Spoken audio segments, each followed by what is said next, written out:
Oh yeah, is it Saturday already? Have we made it through yet another week of Star Wars news and episode 7 of The Acolyte? We only have one more episode left, and we got a lot, and I mean a lot, of questions that still need to be answered. So we got a lot to talk about today. We got to break down episode 7. We got to talk about episode 8 as this show is coming to a close. And we also have some Mandalorian and Grogu movie news and some other fun stuff to get into. So let's dive into all of it. What's up, everybody? How's everybody doing on this fine Saturday afternoon? I'm back, finally back. I was on vacation, of course. Had to take a few days off. Get really sunburnt. My face isn't that bad, I'll give you that, but my entire body and my back and my arms are extremely lobster-esque, as you can tell. So I got burnt. Yes, I did. Indeed, I did. But it was the twin suns, you know. When you go on vacation to Tatooine, it's what happens. It's what happens, okay? Okay? Okay. Let's talk about that episode 7 of The Acolyte before we get into predictions for the finale, because there's only one episode left. Which is crazy, because it feels like we have so much more story to tell, so many questions to answer, with only one episode. So let's talk about episode 7 first. Rank episode 7 out of 10 right now in the chat. What did you rank this episode out of 10? I gave this one an 8.5 out of 10. I think it was probably my third favorite, if not fourth favorite episode of the series so far. The action sequences, of course, with Kelnaka versus Sol and Torben did not disappoint, but it was more so what I actually wanted to see in episode 3. Episode 3 is what I thought, or what I was hoping episode 7 was what I was hoping episode 3 was going to be, and we got all the answers to that. We got what truly happened on Brendock, the choices that Sol had to make, and of course Mother Anisea and others, and how it's not really a line between good and evil anymore. It's really not. It's a line between what's right and what's wrong. And I mean, you could debate that Sol's in the wrong all day long, because he kind of was. He just let May die. Now maybe there was no chance of him saving both of them. He had to make a decision, but his connection to Osha caused for May to die. Then there's a big question of Mother Koril. Is she alive? Did she just disappear and then die? We saw all the other witches die from taking over Kelnaka's body, and then they died. But was Koril involved in that?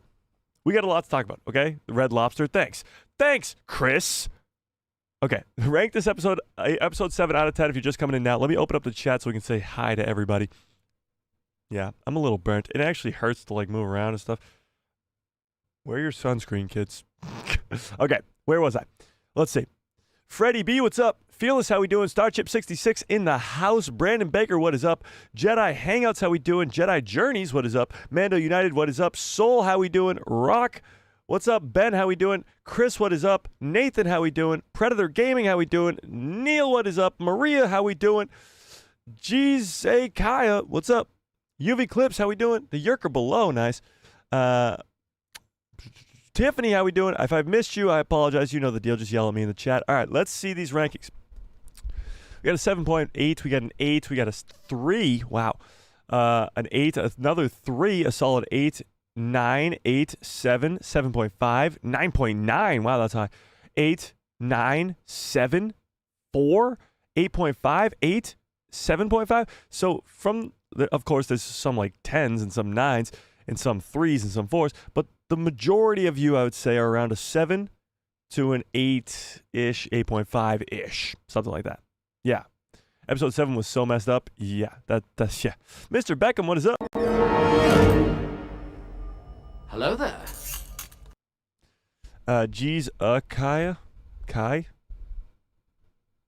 Oh, wait, what? Oh, okay, that's okay. Okay, let me put up this poll here, because we got to put this poll up. If you have not smashed a freaking like on the stream, I don't know what the hell you're waiting for, but that's what the last poll said to do, so you have to do it. The poll doesn't lie. But let's do this. What did you think, of episode 7 of The Acolyte? Did you love it? Did you like it? Whoa. Were you just like, I mean, it's all right? Were you like, meh? Or did you hate it? Hated it? Where are you at? Let's put up that poll. We'll leave it up for a little bit. Okay. Perfect. Cool. All right. Where was I? Chris says, I thought it was good too, episode 7 that is. I liked it. It wasn't my favorite episode, and I wanted a lot more. I had a couple little quirks with it, but it was still a good episode. Yeah, that's kind of where I'm at too. Like, it's not nearly as good as episode 5 was, but it was still a great episode. Yeah. Whoa, I have to put my sunglasses on. Mike has a glaring and blind red hue going on. Well, thanks, Chris. I didn't think I was that red. But now I must be blinding you with my... Oh, my God, it looks so red on the camera right there. That is crazy. Oh, my God. I'm sorry to blind you guys. I'm so sorry. Okay. You got red lobster, not sunburned? Oh, God. Thanks, guys. Thanks. This is really helping, you know? Okay. I really enjoyed the Wookiee Jedi fight. Yeah, so we finally got it. A Wookiee in live action using a lightsaber and battling. And it did not disappoint, I must say. Kelnaka was pretty great. Pretty damn cool. But now he's dead. Mike did the Anakin. Oh, my. Oh, my. Kit Fisto, what's up? Mike did the Anakin. That's awesome. Freddie B says, to all the haters, we get it. You don't like it, even though you haven't missed an episode. Wow. We really have not skipped a beat, have we? This is great. I feel like I literally just got home from vacation an hour ago. So I'm still kind of like getting back into the flow of things, and you guys are making it quite easy. Freddie B, I appreciate that. Yeah, it is quite funny. You would think if you don't like a show that much, you'd probably stop watching it. Neil says, I want to like this, honestly, but this banal excuse for a mystery is boring me to distraction. Okay. Cool. Thanks, Neil. I appreciate it. Okay. Mike with a very generous $5 holla. Great name, by the way. I appreciate it, Mike. Says, first time joining the chat. Love the channel. By the way, be careful with traveling to Tatooine. You've aged 10 years just from your vacation. May the force be with you. Well, thanks, Mike. Do I really look that old now? Like, did the sun do that kind of damage to me? But I appreciate it, Mike. Welcome to the channel. Welcome to the chat. And that is very, very generous. I appreciate you quite a bit. And yeah, if any of you guys are going to Tatooine, sunblock is my recommendation for sure. Oh my God, Wes Chance, and oh yeah, Wes, you became a member off screen, I believe. So let's, or maybe I'm wrong. I don't know. Well, let's do it again. Why not? Wes, welcome to the people who love Star Wars.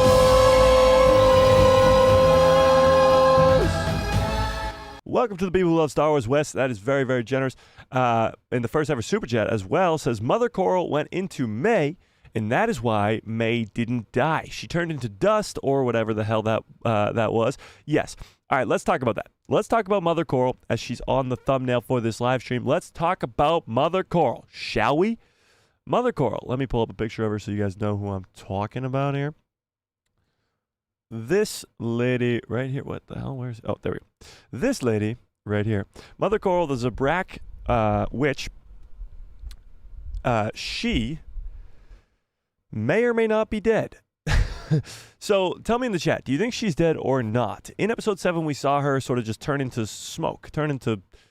Honestly, we might have been Moroc'd again. She turns into smoke. And we don't know if that kills her or not, because immediately after she turns into smoke, she is in Torben and Sol's heads and saying, like, you shouldn't have brought him, I believe she says. And then Torben says, no, my mind's a trap or whatever. And she's like, not him.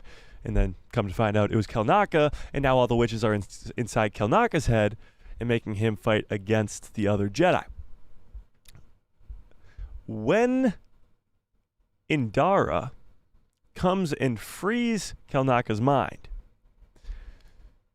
and all the other witches sort of die, for lack of, do you think they die, first of all? And second of all, is Mother Koril involved in that? We don't see her dead body anywhere. She sort of just disappears. And to Wes's point, it's possible that she is becoming one with May, or becoming May herself, which would be even weirder.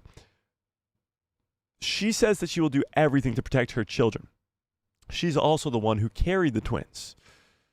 What do you think? Is she dead or not? That's my question to you, chat. Do you think Mother Koril is dead? Yes or no? Let's see it. I'm going to say no. But this is where things get really interesting. Because also in this episode, we saw Mother Anisea, do this. What? Mother Anisea, started to turn into smoke. And actually, straight across from her, so did May. May began to turn to smoke as well. And we can only guess what was going to happen, but it looked like they were going to combine into one being or something along those lines, and Soul stopped it by putting a lightsaber through her chest or stomach or whatever, killing her. What the hell is this? That's what I'm asking you guys. What does this... Is she trying to combine her essence with May? And if that is the case, is that what is going on with Koril? Does Mother Koril just combine herself with May, and that's how she's able to survive the fall? What the hell is going on here? Clearly these witches have some abilities that some may consider to be unnatural. But this 7th episode gave us a great look at crazy new abilities in Star Wars. Not only that, this episode doesn't get enough credit for explaining a lot of new and already established lore in Star Wars. The first 20 minutes of it are explaining vergences and all this other stuff that has never even been explained in Star Wars, or it's something new. And actually I have an article pulled up here about Leslie Hedland describing the Force vergences and some other stuff here, but we'll get to that in just a second. Let's continue to talk about Mother Koril first. Is she alive or not? Okay, let me catch up on some chats too here. Harrison says, I do wish they leaned a bit more into the Rashomon inspired inspo to have more scenes in the same point some more scenes from the same point of view as episode 3, but reacted. Hang on, what? They did a few times with Koril scenes with the kids, but I give it a solid 8. Oh, you wish they did more of the same scenes? They did that a lot in episode 7. It was the same scene, but from a different perspective. Mostly from Soul's perspective or the Jedi's perspective, which I thought was really, really cool. You're getting the exact same story from episode 3 from a different perspective.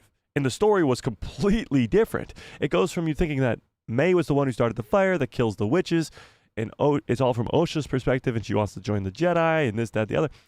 Episode 7 is a completely different story. And that's all just about perspective, which is insanely cool. Yeah. Oh my God, Mike! Welcome to the people who love Star Wars!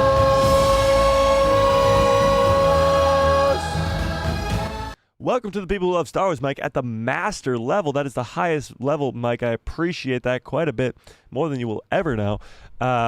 Yeah, so if you guys are not yet a member, the lowest level is 99 cents, and you get instant access to giveaways at the end of every month. We are currently in the middle of the month, but it's coming up. Okay, where was I? The lurker below says, 3 more questions with less than satisfactory answers. I'll give you that. There's a lot, and I mean a lot of questions that still need to be answered with only 1 episode left. So once we talk about this Mother Koril stuff, get into this article, we're going to start predicting episode 8. It's the finale, guys. I don't, let that sink into your head for a second. It's the end. We got 1 more episode left. That's it. There are so many questions that need to be answered. It's insane. So we'll get to that in a bit. Yeah. William says, oh, wait, what? Scroll down to the bottom. No. What did William say? What did William say? William says, still the question of how did May live and why did Torben silence himself is still there. Well, the Torben silencing himself thing if you just kind of think about it, makes sense. Him and Kelnaka both sort of went into hiding. Indara didn't really, and Sol didn't really, but Torben and Kelnaka did. And those are the only two characters that both got their mind messed with the witches. Honestly, the most underrated scene of this 7th episode, probably the most underrated scene of this entire show so far, is the scene where Mother Anisea is in Torben's head. That was so good. Everybody's gone around him. She's telling him stuff that nobody would ever know, and it's creepy as balls. I guess balls are creepy now. It was really, really creepy, and it was just so damn cool. It was so well done.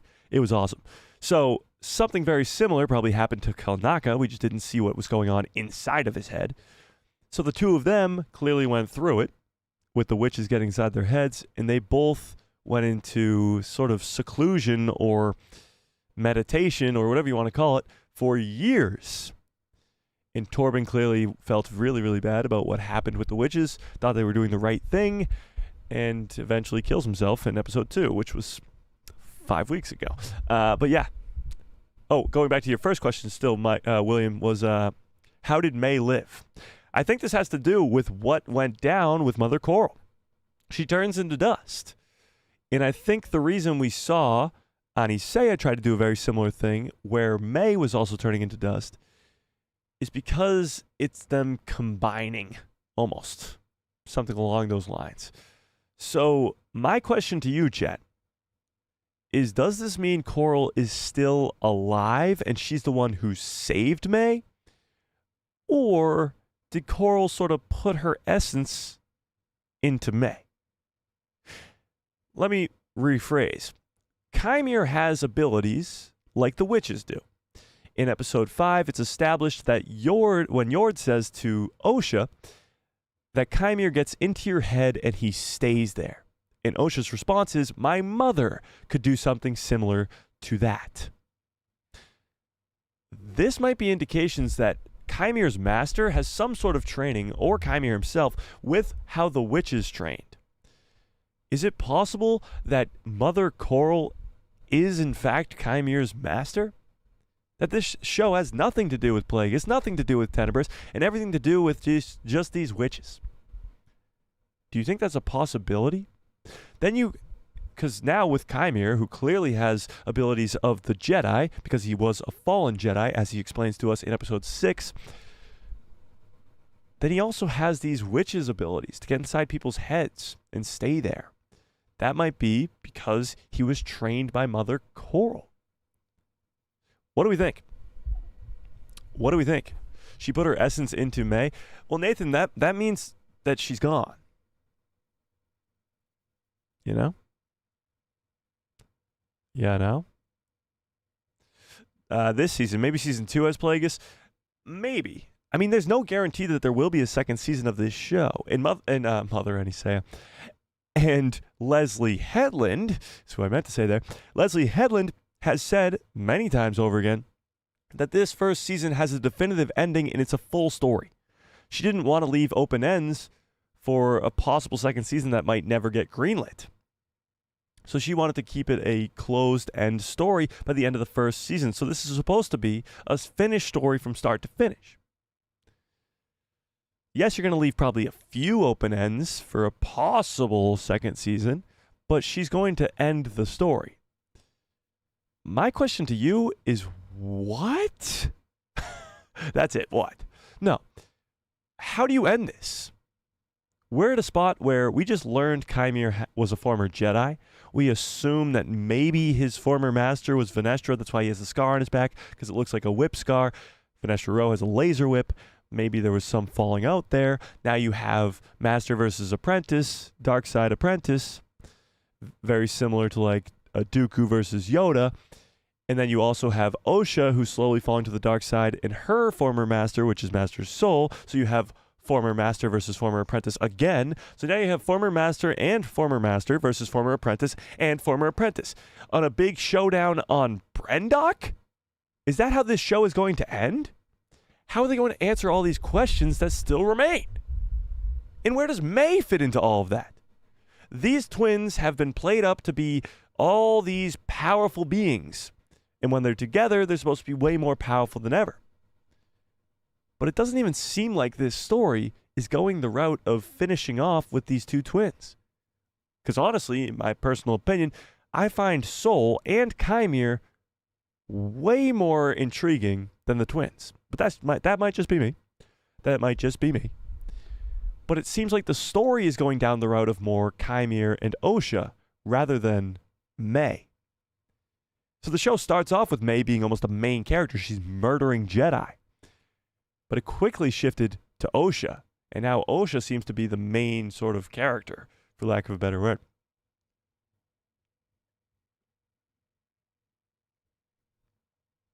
Yeah. So my question to you is, how the hell does this end? How? Freddie B says, I didn't like season 3 of Rebels, but I wasn't compelled to cry about it on social media all day. That behavior is confusing to me. You didn't like season 3 of Rebels? Can I ask why? Season 3 is like one of my favorites. Season 4 is obviously better, but season 3 is one of my favorites. Season 3's, correct me if I'm wrong, because I haven't watched it in a while. Season 3 is the Maul stuff, right? After Kanan has gotten his eyes cut, he kind of goes secluded, and then you get Maul and Ezra. Ezra sort of fall to the dark side. Then you get the Twin Sons episode. You didn't like that season? Just want to know why. I think the backstory was too long for one more episode. With one more episode to go, I wish they integrated it with all the other episodes. I actually agree with that. I wish this episode was like 2 episodes ago. Honestly, they could have done back-to-back flashback episodes from different perspectives, and I would have been perfectly okay with that. Because you have the great lineup of episode 4, episode 5, and episode 6. Episode 4 is sort of the lead-up and sort of the tease to the massive battle in episode 5. Episode 5 is a freaking masterpiece. And episode 6 is sort of the explanation of all that happened. It's explaining who Qimir is. It's bringing Osha to the dark side. It's the explanation of Soul and May and their relationship. So those 3 episodes, if they were episode 5, 6, 7, and now you're going into the finale off of 3 straight bangers, I think you might be in a little bit of a better spot. I don't know. Maybe not. Maybe I'm crazy. I don't know. But I agree with you. 1 episode left. That's it. And I feel like there's so much to cover with only 1 episode. Yeah. You are so red, Mike. LOL. Thanks, Brandon. I needed that. You know, I needed it. You should see how red my chest is. Oh my God. What? I am glowing red. I am a whole different, there's red and then there's me. Oh my God. Okay. Hang on. Calm down. Okay. We got a new member. Hang on. Jedi Journeys. Welcome to the people who love Star Wars. Welcome to the people who love Star Wars Jedi Journeys. I appreciate that quite a bit. Wow, I am red. Okay. Thanks, Brandon. I appreciate it. The lurker below says, I didn't hate it, but it wasn't riveting or revealing in any way. Here's how I see episode 7. I don't think it was any massive reveals going on here. Any huge, big things happening. However, it was the explanation of everything. So at the same time, it wasn't this huge thing. It really explained everything. Left a few unanswered questions with, of course, Mother Koril and whether or not she's alive or not. But it did explain everything about the witches, about the Jedi's perspective in all this, and about why Soul has been the way that he is this entire season. Yeah. Fearless says, I liked it a lot. It's my least favorite episode, but I have few little reasons as to why. I get you. UV Clip says, I thought episode 7 did explain quite a lot. I agree. Considering what it showed. It certainly will resort to May becoming a part of the dark side. I think so, at least. Yeah, my weird thing is, where is Qimir in all of this? How does Qimir know exactly what happened on Brendock 16 years ago if he wasn't there? You know? Yeah, I know.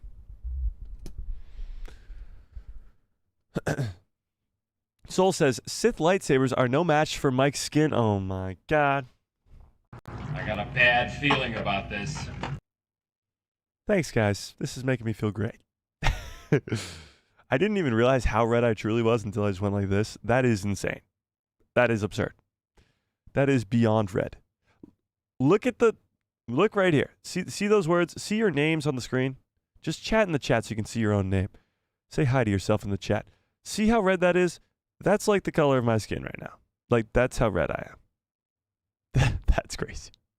That's insane. Okay. Where was I? Tiffany says, ouch, Mike. Rub some aloe on that and don't forget sunscreen next time. Don't forget sunscreen.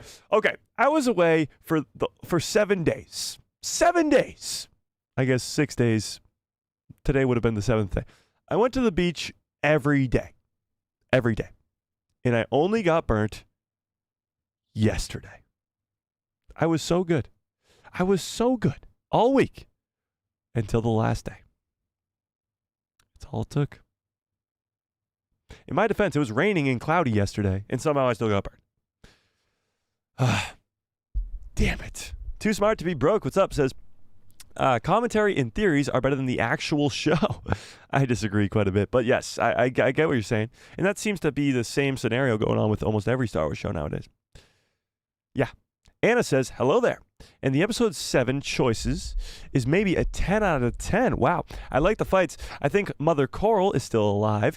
And my theory, she possessed Kelnaka.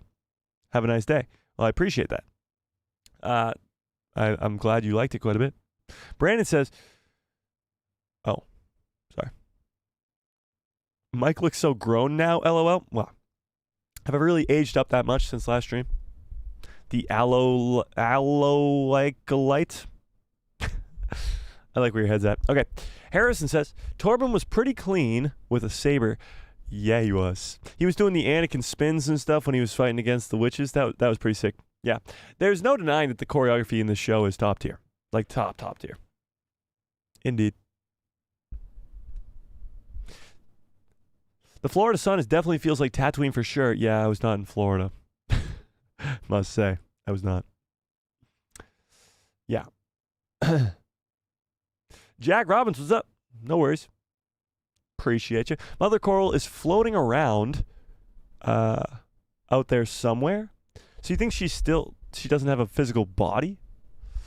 I don't know. I think it's more likely that we will see Mother Koril come back in some sort of, like maybe she is Qimyr's master.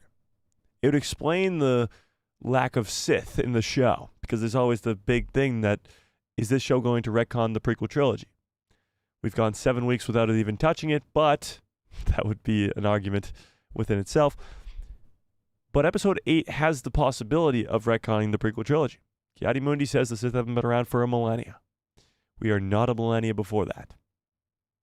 So if the Sith are truly around, if Soul survives and goes back to the Jedi Council and informs them of what's happening here, things become very complicated very quickly. Yeah. Oh my God, Selena with the very generous $5 holla says, I liked it. But my question is, how are they going to wrap it all up in just one episode? Selena, I've been asking myself the same thing for the last 3 days. 3 days? 4 days? Something like that. I absolutely agree. How? How? Not to quote Poe the Panda or anything, the Dragon Warrior, but how? How? We have one episode left. It's probably going to be about 40 minutes, 45 minutes. How are we going to explain everything in 45 minutes? I appreciate it, Selena. I really, really do. Super chats keep the lights on over here, so I appreciate it. Soul says no. She is definitely alive. Okay. Okay. Nope, we never saw a body. No body means no death. All right, so it's interesting. Most of you, pretty much all of you, say that she is not dead. So if Mother Koril is still alive, where is she? Where has she been for the last 16 years? It's clear that they left it open-ended for a reason, with only one episode left. Is she going to be around in this finale? Is she going to join the fight? Or is she May? Did she save May from the fall? Is this some sort of weird way of, wait for it, explaining somehow Palpatine returned? I got a bad feeling about this. Here's the deal. Somehow Palpatine returned is like the craziest sort of most hated line when it comes to Star Wars. Rightfully so. It has very little to no explanation about it. However, we just watched Mother Koril turn into dust and survive. At least, so you guys think. She survived. It could, in some weird way, be some sort of escape hatch for Palpatine. Palpatine has learned many things when it comes to Sith magic, witch magic, magic in general. We've seen him using Sith magic quite a bit in the Clone Wars. I don't know. I don't know. Seems interesting to me. Okay. Neil says, I don't hate it. I think there are some cool bits, but the writing, pacing, and structure just isn't doing it for me. Those are moments, there are moments of excellence, but they're too far and few between. Okay. Hey, I appreciate it. Zoe says, I think she's alive, but not sure what role she will play for the rest of the story. Yeah, I think she is alive. But it's kind of like, is she the master of Qimir? Or, because if she was the master of Qimir, wouldn't May know about it? May just went and trained with Qimir, and obviously May didn't even know who Qimir was because she never saw his face. But wouldn't Mother Koril show her face to May? After all that, 16 years, or less than 16 years, I guess, when May finds Qimir and starts to train with him, don't you think Koril will be like, oh wait, that's my daughter. Maybe I should go help her out. At any point. I honestly think it's more likely that Koril just put herself somehow saving May's life, putting her essence into May. Just saving her somehow, some way. Yeah. Matt says, I'm fine with her being alive. I just don't want her to be the sixth master? Oh, the Sith's master? I get that. And I hope she isn't. I hope she isn't either. I hope she's not Chimir's master because I really want it to be Tenebrous or Plagueis. It'd be a lot better. Stupid autocorrect. Yeah. Something different happening with this show.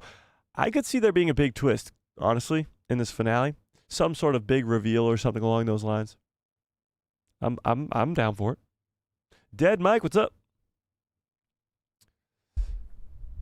The lurker below says, was it her or the witches that possessed the Wookiee? I think it was a little bit of both.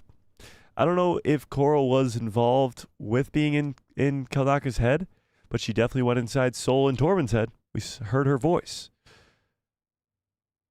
My weird thing, obviously we saw Anisea go into Torben's head in this episode too, but she didn't turn into smoke or anything. She just kind of was talking to the Jedi while also being inside of Torben's head. Talk about multitasking. That was pretty impressive. And then when she comes out of Torben's head, she doesn't die. There's a little bit of a difference here. Kelnaka was obviously fighting against Sol and Torben. That's a little bit different than just having Torben fall onto his knees. But did all those witches die? Is that how that went? We know Koril's alive 100%. Why do you say that, Steve? Why do you say that? Frankly, I hope not, but I think that Koril will be Chimir's master. But Qimir knew of her connection to the twins, so went for one of them. Interesting. And didn't tell his master about it? Because again, if Mother Koril found out, she'd be like, oh, that's my daughter. What's up, daughter? How you doing? You know? I completely agree. The highlight for me was definitely the saber action and Torben with Torben, Sol, and Kelnaka. Yeah, it was pretty damn good. It was pretty damn good, if I do say so myself. She's a Zabrak. She went back to Dothamir. Doubt it. If she is alive, she definitely went into hiding, because all the witches were in hiding anyway. But now she's going into hiding without any family and any connection to anybody. So she would probably go down a pretty dark path, because she already was down a pretty dark path too. So does Koril have some sort of force connection to May? I don't know. I really don't. I don't know. The big question coming out of episode 7 was, what the hell was this ability that Mother Anisea and Mother Koril shared, where they were able to just turn themselves into dust? Are they Marok? Like, what's going on here? Chris says, I feel like Mother Koril is still alive, but I don't think that all the witches didn't die at that point. I think they were just stunned. Really? Okay, so let's talk about that. We see all these creepy witches sort of pass out after they stop controlling Kilnaka. Do you guys think they died here? Give me a 1 into the chat if you say yes, they died. Give me a 2 if you say no. Do you think the witches died in this fight or in this sort of scene when they all collapse at the end? Yes, their bodies are laying on the floor, but are they dead? They would most likely die to the fire afterwards anyway. But what do we think?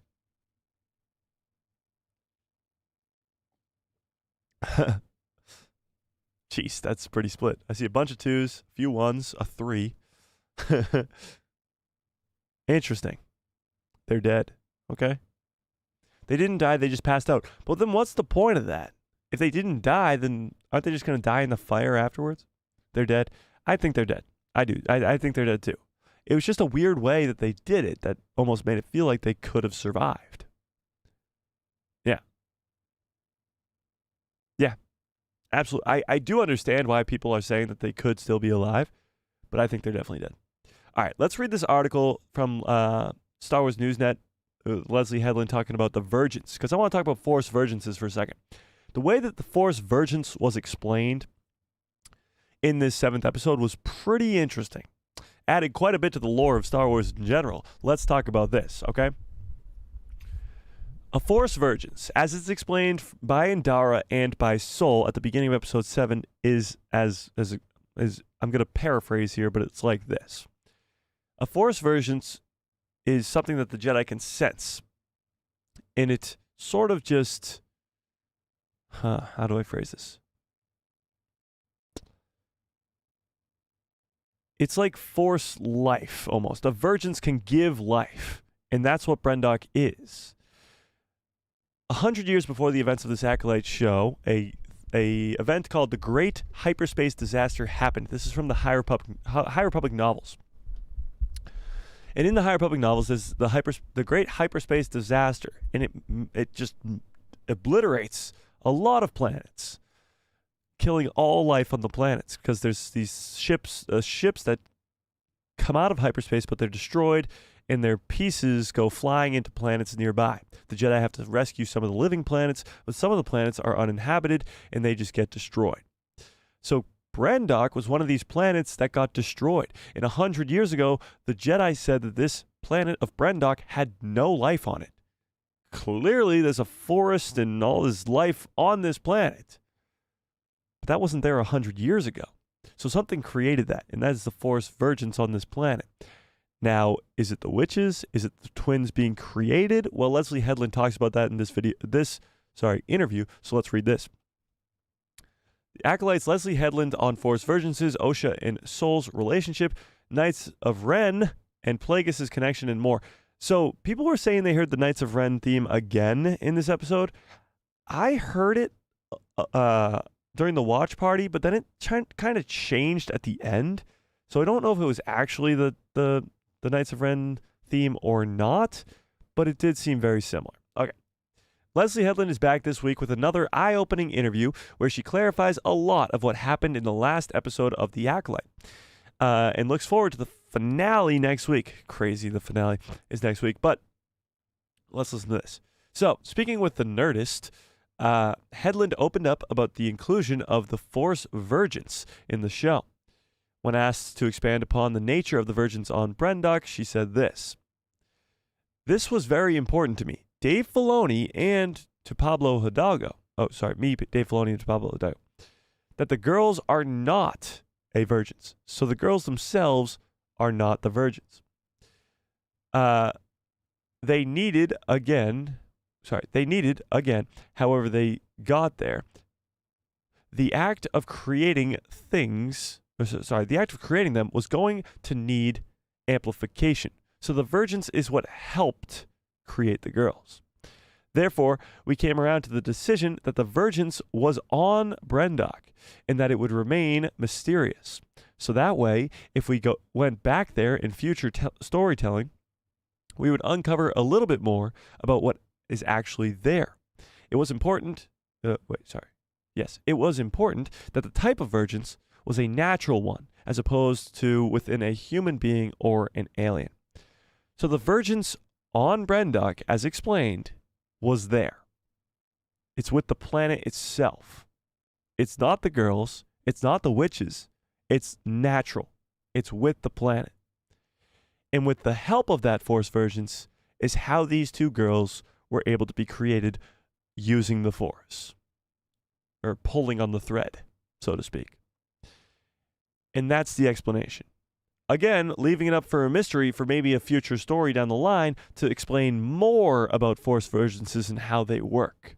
Very good, because this is what we want with Star Wars. We want more of a mystery element. It's the same with Dave Filoni's World Between Worlds or Yoda's species or how Anakin was created. A lot of that you want it to remain a mystery so that every once in a while, when you get more stuff with the World Between Worlds, like we saw in Ahsoka, you'll get a little bit more of an explanation as to what that actually is without straight up telling you what it actually is. And now a Force Vergence is a very similar thing. It's a power that is natural, and it just happens to be on Brendock. Star Wars planets have had natural pulls to the Force. Think of Tython or Octu or Dagobah.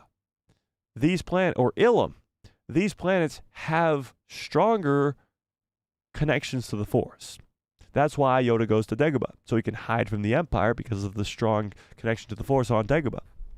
If they're looking for Yoda, they'd be able to find him on any other planet.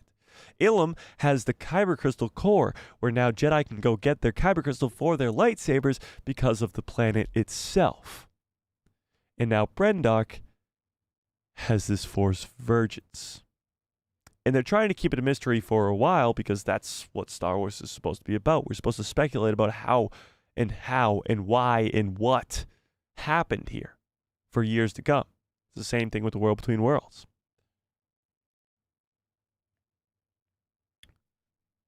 There is more to this article, so let's keep reading.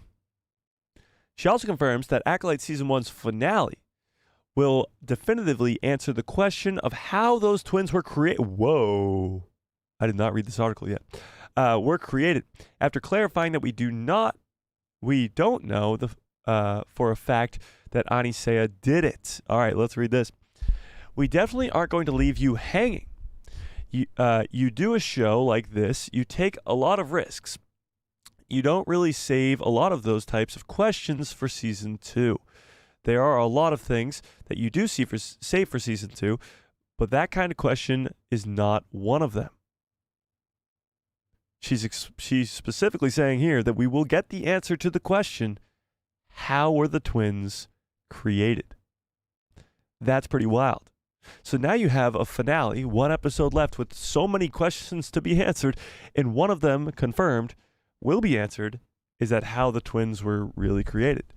That also leads me to believe that Mother Koril's still alive. Because who's going to explain how the twins were created unless it's Mother Koril herself? Who else would know? Qimir?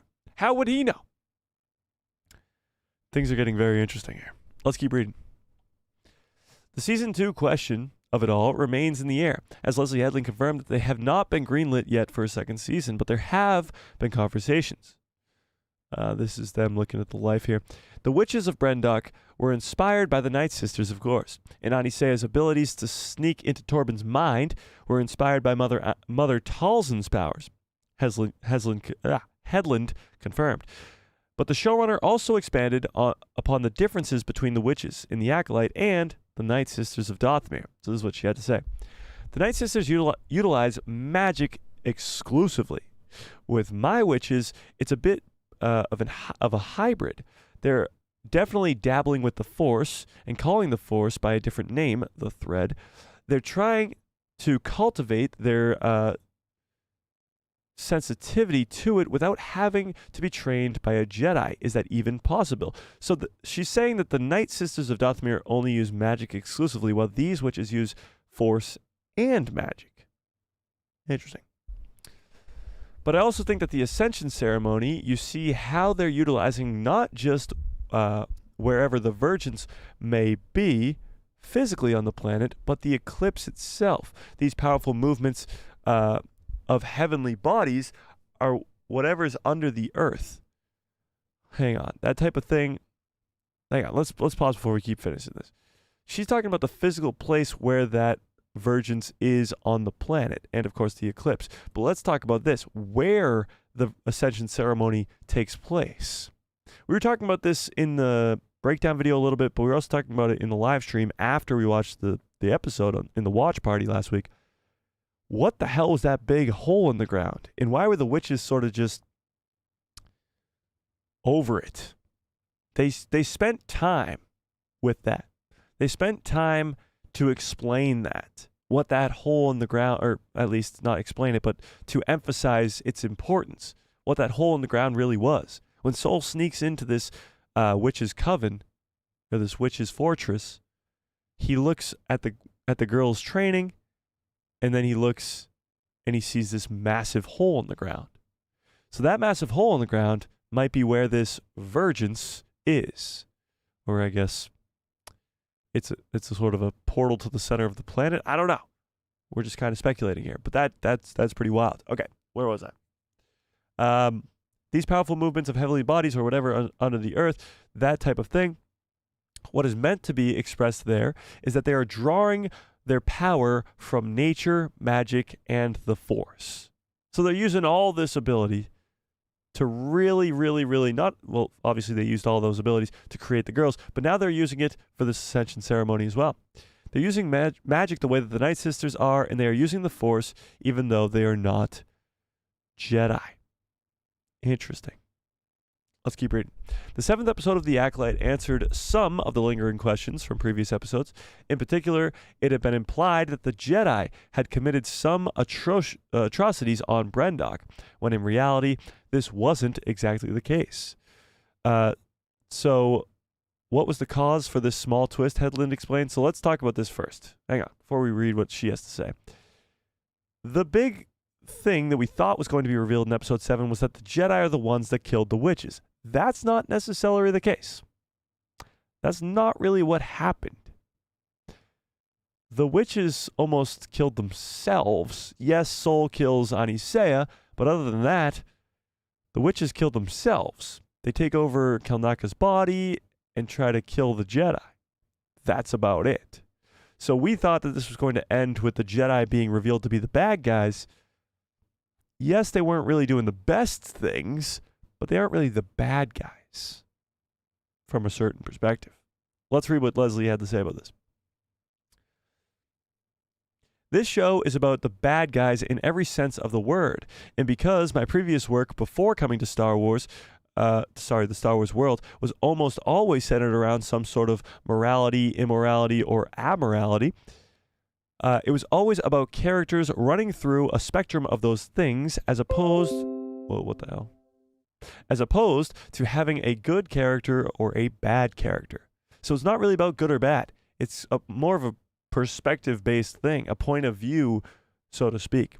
So you have the Jedi's perspective in episode 7, which was Master Sol and his decision to save Osha and all that. But you also had Osha's perspective in episode 3.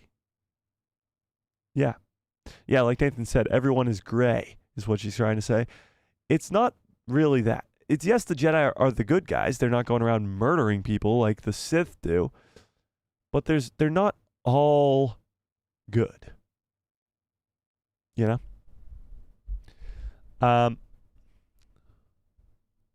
Where was I? a good character and a bad character, a good girl and a bad girl, a nice guy or a womanizer.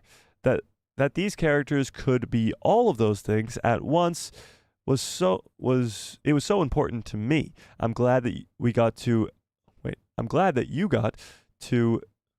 got that impression from watching the episode that the Jedi are not performing evil acts. Easy for me to say. So the Jedi aren't the ones who killed the witches. They're trying to keep the peace, but just accidentally kill the witches, I guess. Yeah. Does she go and talk about this?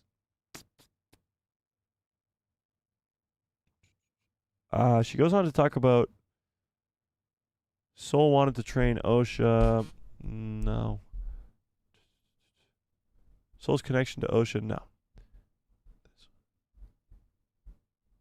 Okay, here we go. Koril. As the conflict sparked on Brendock, Koril takes a pivotal role. She first takes over Kelnaka's body, forcing Master Indara to lose control of the situation, and unintentionally kills a few witches during. Okay, so let's read this. This was a big question when we were working on the episode. To me, it was very important because it told two stories. One, that Indara, despite her being completely and utterly the consummate, Jedi in this episode. Yeah, sure. I did feel that it was important that she also misjudged something, big time. If we were going to explore these themes, she couldn't just be this infallible Jedi. She also had to have something else going on with her, and I think what she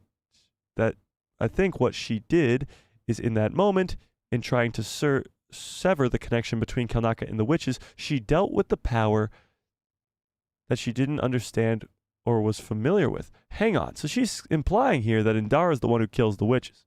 And she does, in fact, kill the witches. Hang on. What? So this is confirmation from Leslie Hedland herself that these witches are dead. Not only are they dead, but Indara killed them. That's interesting. So Indara was always like this. She was the peacekeeper. She didn't really have anything going on in this episode.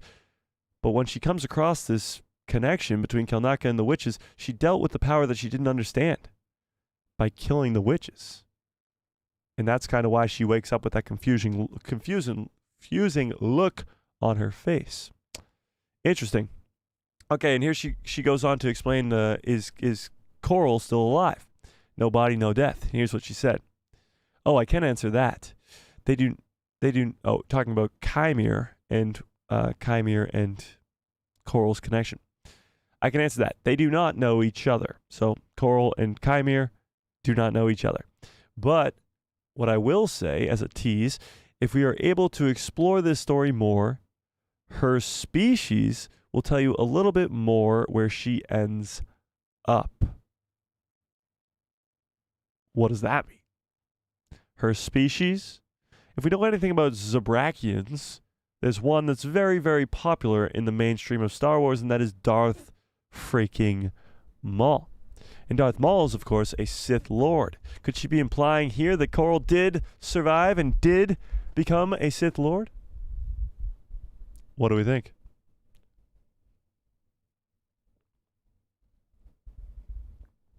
What do we think? Or Dothamir, Phyllis says, yeah, I guess she could be talking about that. If you know anything about her species, that will tell you a little bit about where she ends up. So you're saying she could be going back to Dothamir? Interesting. Interesting. I like these big spaces. Okay. Here she's talking about Qimir and teasing about the finale, which is Tuesday. It seems like he will not be explicitly saying whether he is a Sith, and within the context of certain events in the episode, we will learn whether this is the case or not, and here's what Leslie Hedland had to say. What I will say is that you don't hear it from his mouth, but there are a couple small things that happen that intimate the answer to that question. Intimate the question? Sure, whatever. So she's saying that this will be answered. Whether or not he's a Sith or not will be answered in the finale. Interesting. She was also asked about the possibility of giving him the connection to the Knights of Ren. Finally, the Knights of Ren. And she replied with the following. It's a really good theory. What an interesting theory. What an amazing wow. That's wow, wow, wow. If you missed that, she said this. It's a really good theory. What an interesting theory. What an amazing, that's wow, wow, wow.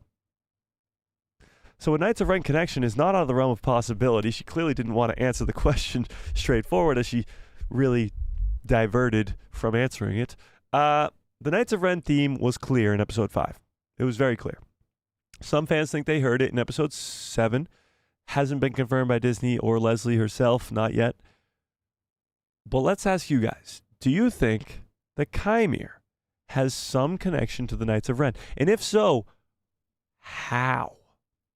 Do you think he is truly the first ever Knight of Ren? And that will be some sort of weird connection that they have there? It's not the Knights of Ren theme. It's Kylo Ren's theme.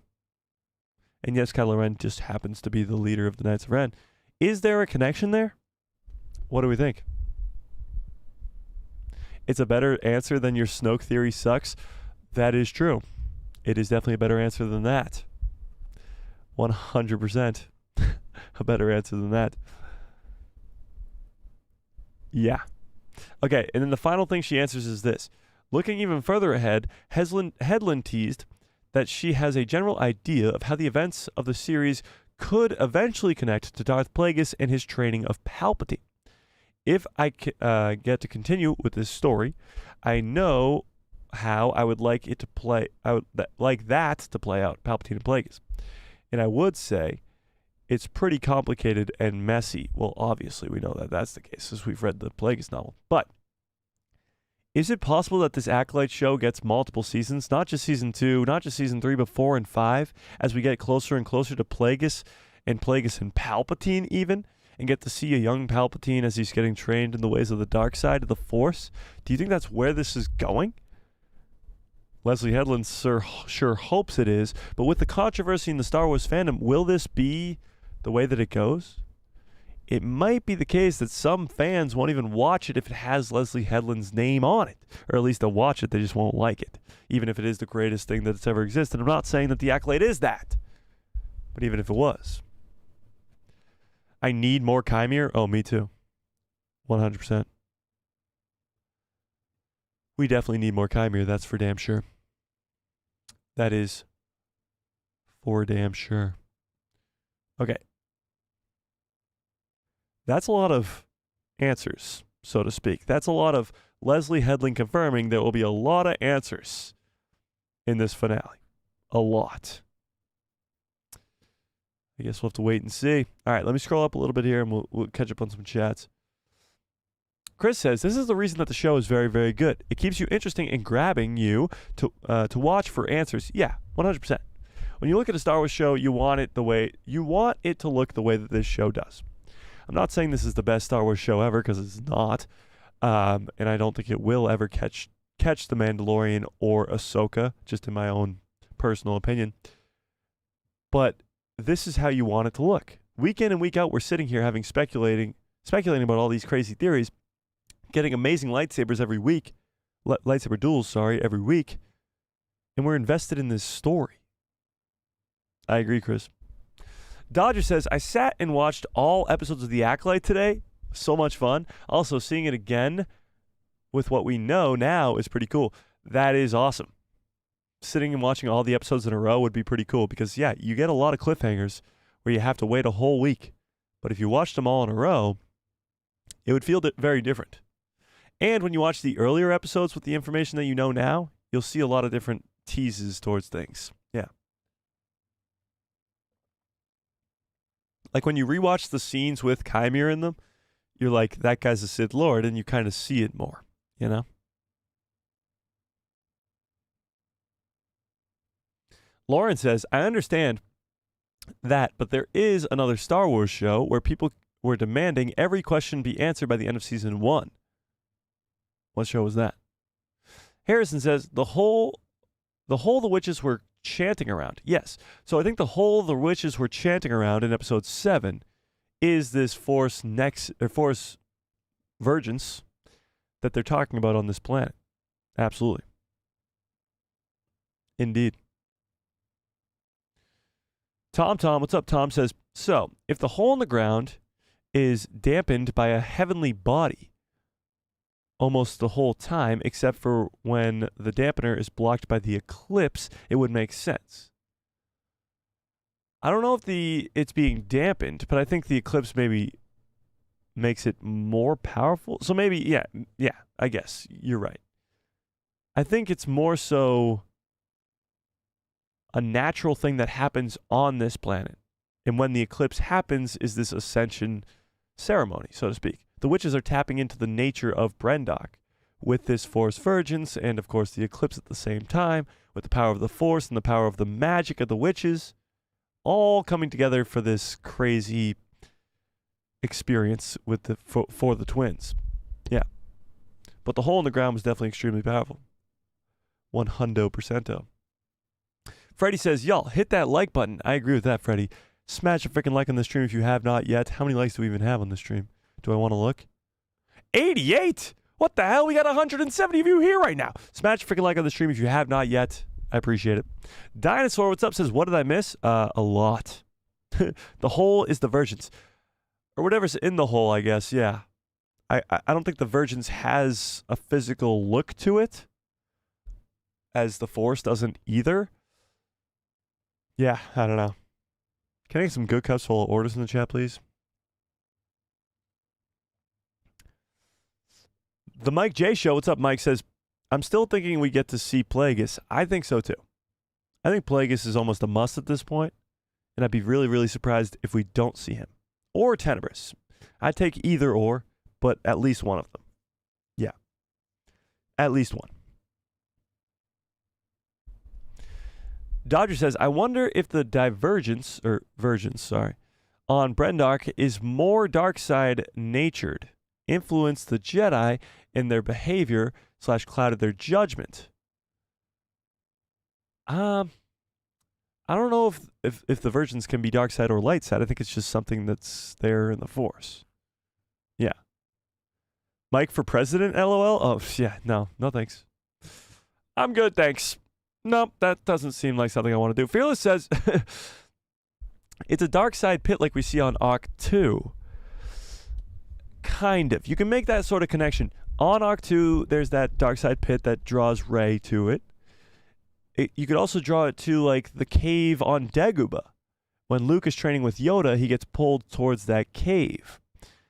You could kind of draw the connection to that, too. So maybe Soul was connected or drawn to this hole in the ground as it might be the vergence on this planet. Yeah. For sure. I wouldn't say 100% guaranteed the cave on Dagobah and the hole on Tatooine. The hole on Arc 2 are both Force vergences, but you could definitely draw that connection, for sure. Tom says the security measures for the witches are certainly lackluster. Yeah. Sol and Torben just climb up the side of their fortress like it's nothing. Yeah, they might need some better security there. But they did still know that they were coming. Yeah. True. I saw a photo that leaked that the which Sith is it that is Southpaw? What? I saw a photo that have leaked which Sith is it? It's a Southpaw. What? I don't think that's English, but okay. Kid Francisco says, I have a bad feeling about Torben. Why? He's dead. Torben is dead. What?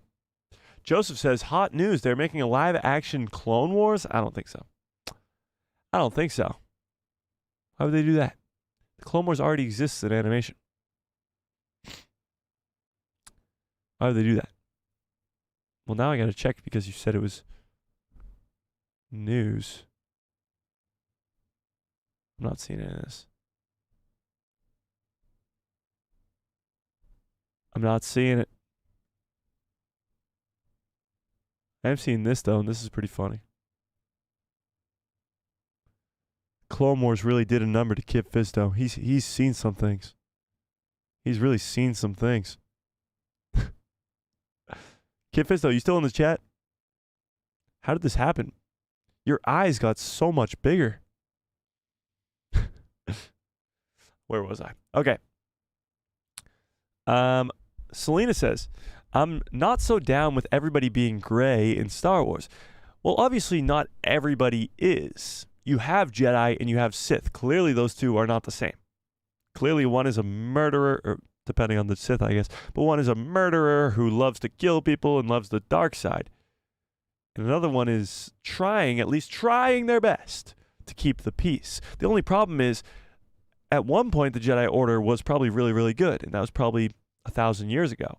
Now the Jedi Order has become corrupted with politics and all the rules that the Republic has created for them. So now it's more of the Jedi have lost their way. It's not that they're bad guys. It's just they're losing their way. It's the same thing that Qui-Gon Jinn saw in the prequel trilogy, and it's the same thing that we see go throughout the entire prequel trilogy and how the Jedi fall. They're too dumb and corrupted by the fear of the dark side to not see Palpatine rise to power. Yeah.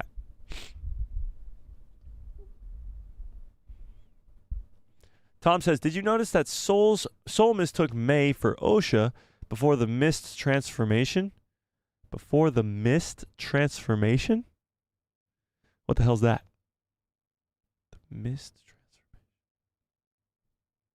Oh, okay. Yes. The mist. I don't know what the mist transformation is, but he did mistake May for Osha. Yeah. When May comes running out, he goes, Osha, no. The mist. When they turn into the dust. Ah, I see. Yeah, I did catch that because he yells Osha. Huh. Interesting.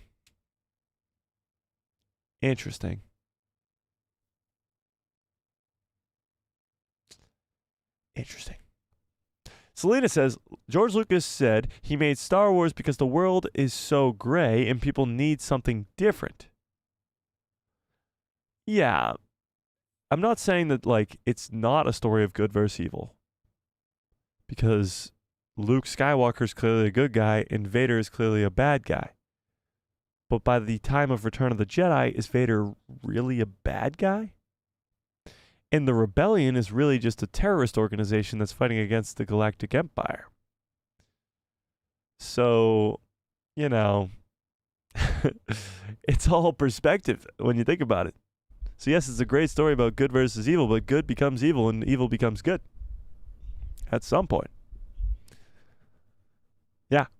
Your dog is enjoying this live stream? What's your dog's name, UV Clips? Dodger says, I wonder what they will find down that pit if they go down there. I don't think they'll go down there, but I think it's more of just a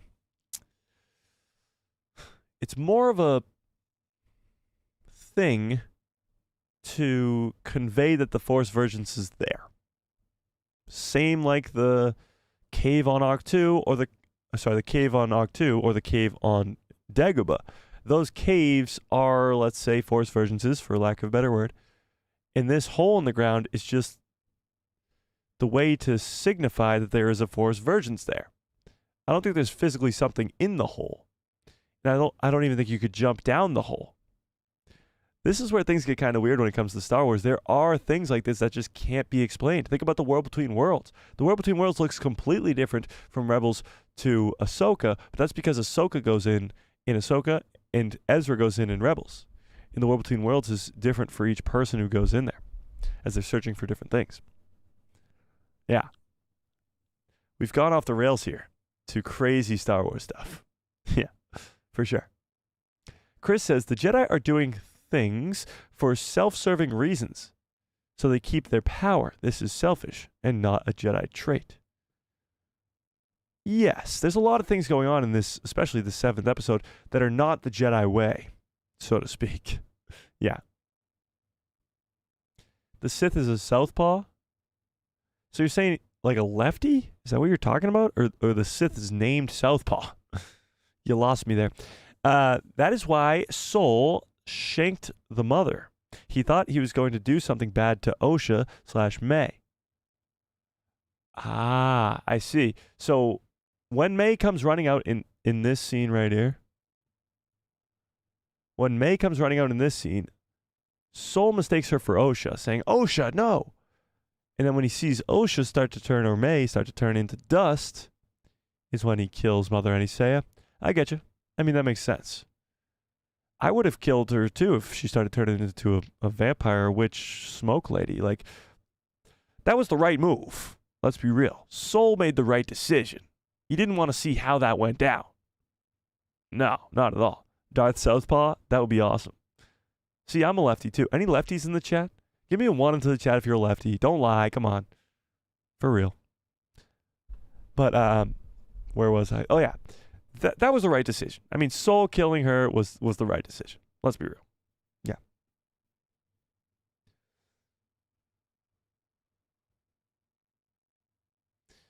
Joseph says, Leslie Hedland said this, quote, "It rules out an appearance of either Plagueis or a young Palpatine. My clear vision will directly lead into the Skywalker saga. The connections to Sith are vague with the stranger, with no master." Again, how much of what she says can we really believe? She talked about how she's not going to be using, what's up, Chris? Not going to be using legacy characters, and yet Ki-Adi-Mundi's in the show. She's not going to straight up tell us all these truths or not. Wow, we got a few lefties in the chat. Pretty cool. I forget what the percentage is, but it's a very low percentage of the population that are lefties. Indeed.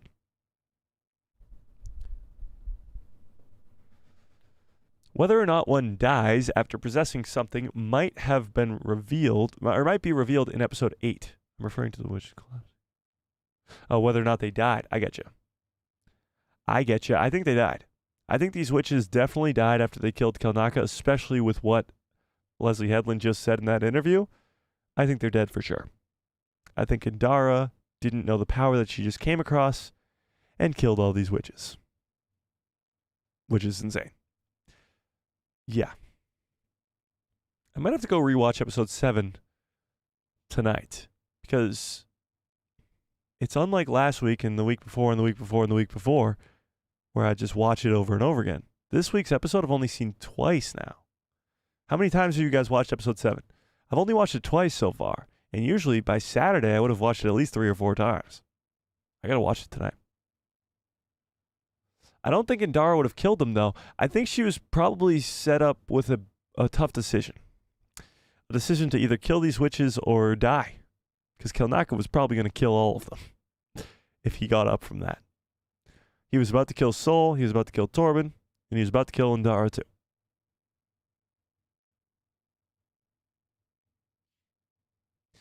Vila says, Mike, it was clear when watching the scene, as soon as Kelnaka comes back, the witches drop dead. I don't know if it was that clear. Yes, they drop, but they don't drop dead. They could have dropped being knocked out, you know? Celine says, I don't think the series is about the characters all being gray, but it's trying to emphasize on the fact that before pleading an allegiance to any code or rules, there are humans with emotions. That's absolutely true. 100%. Sol is a very emotional character, which is not the Jedi way. Just not at all. It's the same with Qui-Gon Jinn in the prequels. There's a reason he's not on the Jedi Council. And yes, again, Sol is very similar to the Qui-Gon-esque character. But Qui-Gon's not on the council because he sees that the Jedi have been corrupted. They're not the Jedi that they used to be. The rules they follow now are not the rules that they should be. And they're very corrupted by politics as well. They don't even allow emotions. And this is the downfall of not just the Jedi, but of Anakin as well. As Anakin clearly gets emotional attachments to his mom, to Padme, and that's what's the downfall of the entire Jedi Order. They don't allow attachments. It's wrong. Nathan says, I love Star Wars because of the morality and the choices that you have to make, not only affecting you, but the broader world around you. Oh, 100%. For sure. That is why Indara got shaky in the first episode, because she was guilt-ridden from killing May's family? Interesting. See, again, now that you've watched episode 7, you can go back and watch the first 2 episodes, or first 3 episodes, and the explanation of Indara dying and Torben dying and Kelnaka dying, like all of that now will have so much more meaning to it. So honestly, going back and rewatching this entire thing might be a pretty fun thing. Good evening from Germany. Where in the episode are we? Where in the episode are we? What do you mean? Well, first of all, Germany, awesome. Where's everybody at tonight? Where's everybody tuning in from? Tom says, she disconnected the witch's control of the Wookiee. The witches might not be able to return to their bodies after such an event. So you think they're just consciousnesses are just gone. That would be pretty wild. That's pretty crazy. That would be pretty cool. That would be pretty damn cool if I do say so myself. Indara, interesting. Actually, Maul was an acolyte of Sidious. That's true too, Aiden. Maul was an acolyte. In The Phantom Menace, when we're introduced to Maul, he is an acolyte.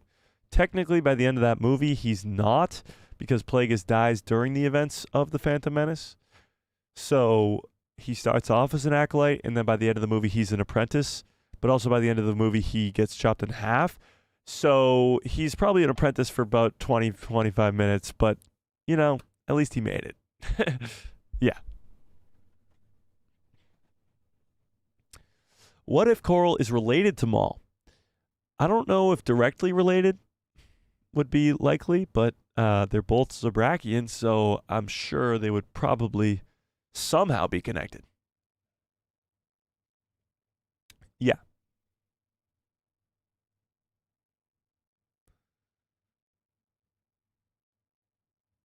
Selena says, they tried to make the Maul connection with the Solo movie. And we know how that turned out. What do you mean? The Maul connection in the Solo movie? The cliffhanger at the end of Solo? They just brought back Maul. And Maul's the GOAT, you know? Night Sisters gave away their children. Indara does mention something about how the Night Sisters don't have children. And clearly these guys do. I don't know. It says it right there that Koril is not dead. Yeah, no, 100%. I don't think Koril's dead. It's more of a question of, is she still alive, or did she just put herself into May to live forever? I don't know. Yep, Koril went somewhere, but not dead, I reckon. I reckon, too.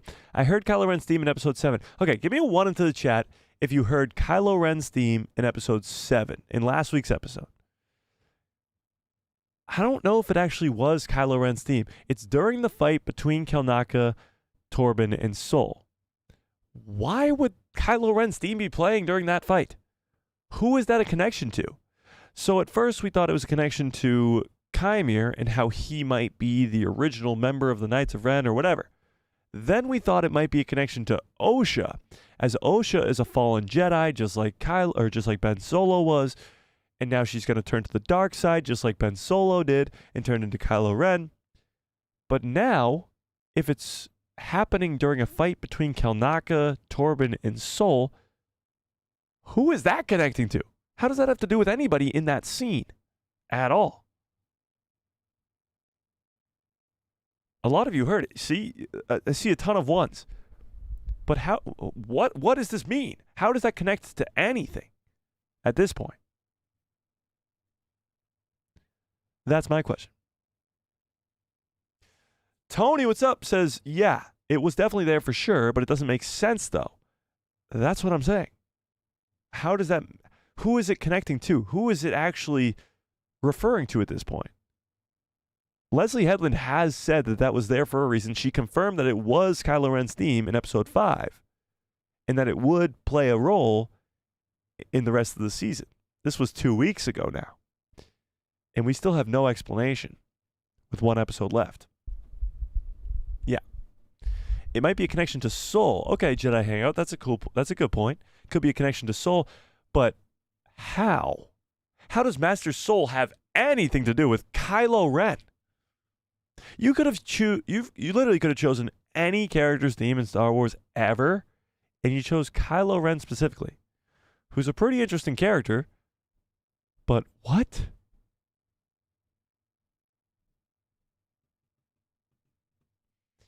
Maybe the use of mind control?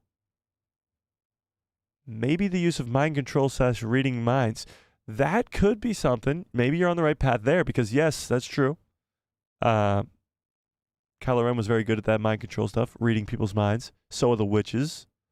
Interesting. Kelnaka's mind was being controlled. But then, how did it have to do with Episode 5 and the fight scenes in Episode 5? Interesting. Soul's about to be a fallen Jedi, LOL. Yeah, I hope not. That would be devastating.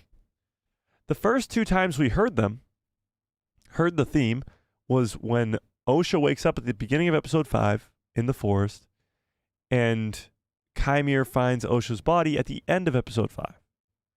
Now you hear it again during this fight sequence between Kelnaka, Soul, and Torben. 3 characters that weren't even there the first 2 times we heard it. I don't know. Doesn't make much sense to me. It's a big mystery, and I really don't know what's going on with it. Yeah. The Mike J Show says, does Plagueis really die during the re-release of The Phantom Menace, or is it at the end of the Acolyte Season 1 or Season 2, or a spin-off show of Plagueis? Well, Mike, you're absolutely right that the Plagueis novel, where Plagueis does die during the events of The Phantom Menace, that is Legends. So the story behind when Plagueis dies and the whole connection between him and Palpatine could be altered drastically in the canon of Star Wars. For sure. Make Solo 2 happen. # make Solo 2 happen. I love Solo 2, honestly. Solo is a very underrated movie. Yeah, definitely is. Okay, let's see where people are from here. Florida, Croatia, nice. Texas, nice. A galaxy far, far away. Me too. The UK, Canada, Scotland, California, nice. New York, Switzerland, Germany, Los Angeles, Scotland. Oh my God, we're all over the world here. Idaho, Houston, nice, nice. Upstate New York, Germany, nice. Pennsylvania, nice. Look at that. Nothing that brings people together more than Star Wars. Okay. Where was I?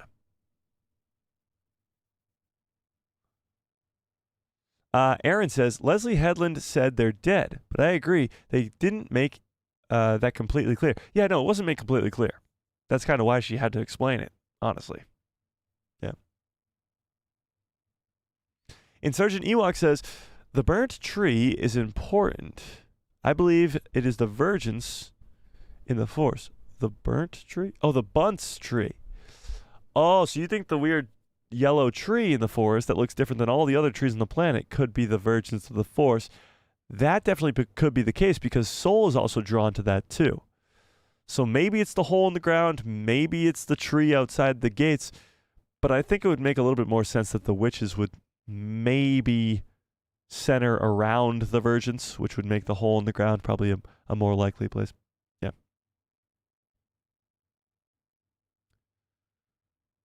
Adam says, no, Qui-Gon was not emotional. I don't know. Go rewatch The Phantom Menace and tell me Qui-Gon Jinn's not emotional. Yeah. Vegas Gamer says, how can 8 save this show? It can't. This show is very disappointing. The flashbacks I hated. Well, Vegas, I don't know what to tell you. I'm quite enjoying the show.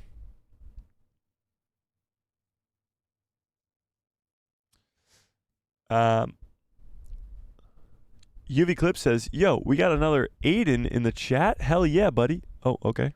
Interesting. The only thing good about this show is Qimir. Well, I would argue there's some other good things. But yeah, no, Qimir is one of the greatest characters in Star Wars. Period. End of sentence. And when you have a show that introduces one of the greatest shows ever in Star Wars, that's pretty impressive. Yeah.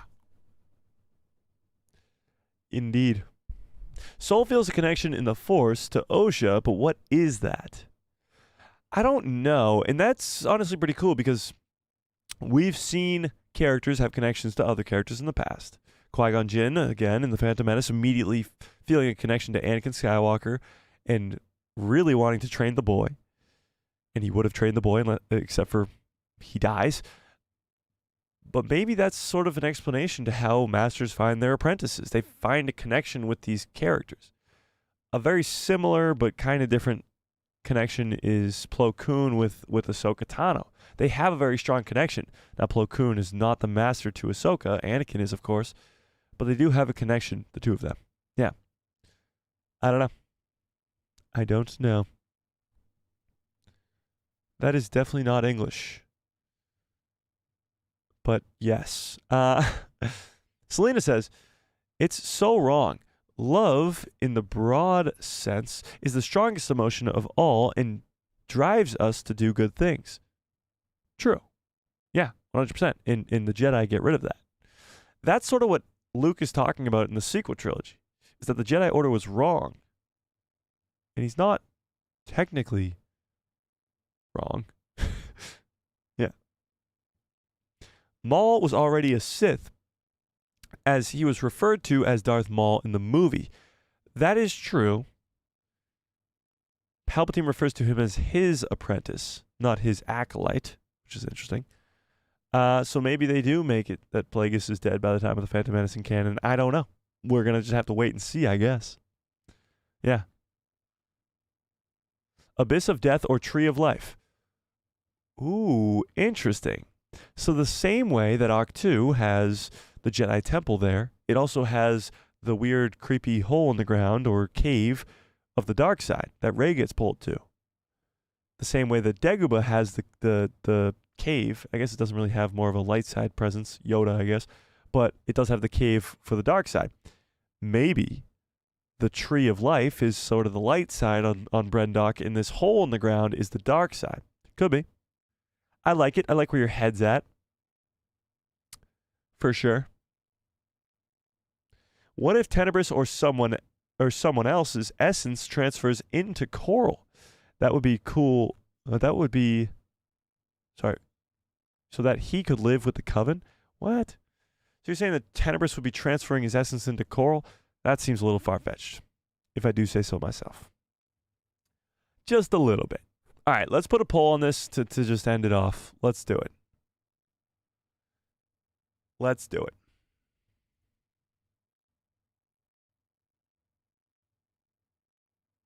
DJ says, besides the balance besides good balance of right and wrong, what makes this show what makes this show really great is the haters who have everyone talking about it. What makes this show really good? What makes this show is the haters who have everyone talking about it? I guess. I don't know. I don't know how that makes it good. But what did you think of episode 7 of The Acolyte? 32% of you liked it. 25% of you loved it. 25% of you said meh. And 17% of you hated it with almost 300 votes, which is crazy. All right, let me put this poll up. Do you think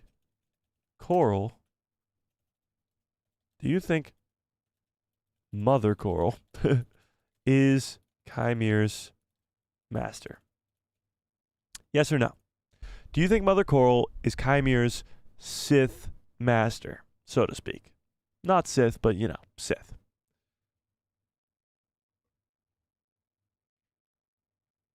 Salty Texas Ranger in the house. What's up, Salty?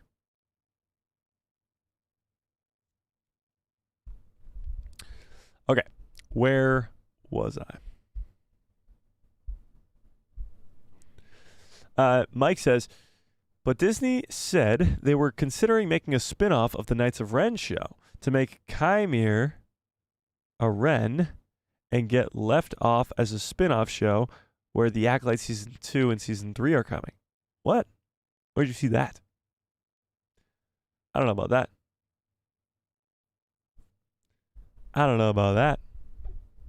Catherine says, my maiden name, Jesus Christ, is Stark, the town of Dumbarton?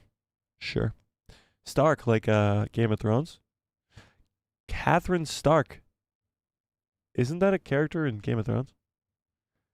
Or is it not Catherine? Something Stark. Yeah.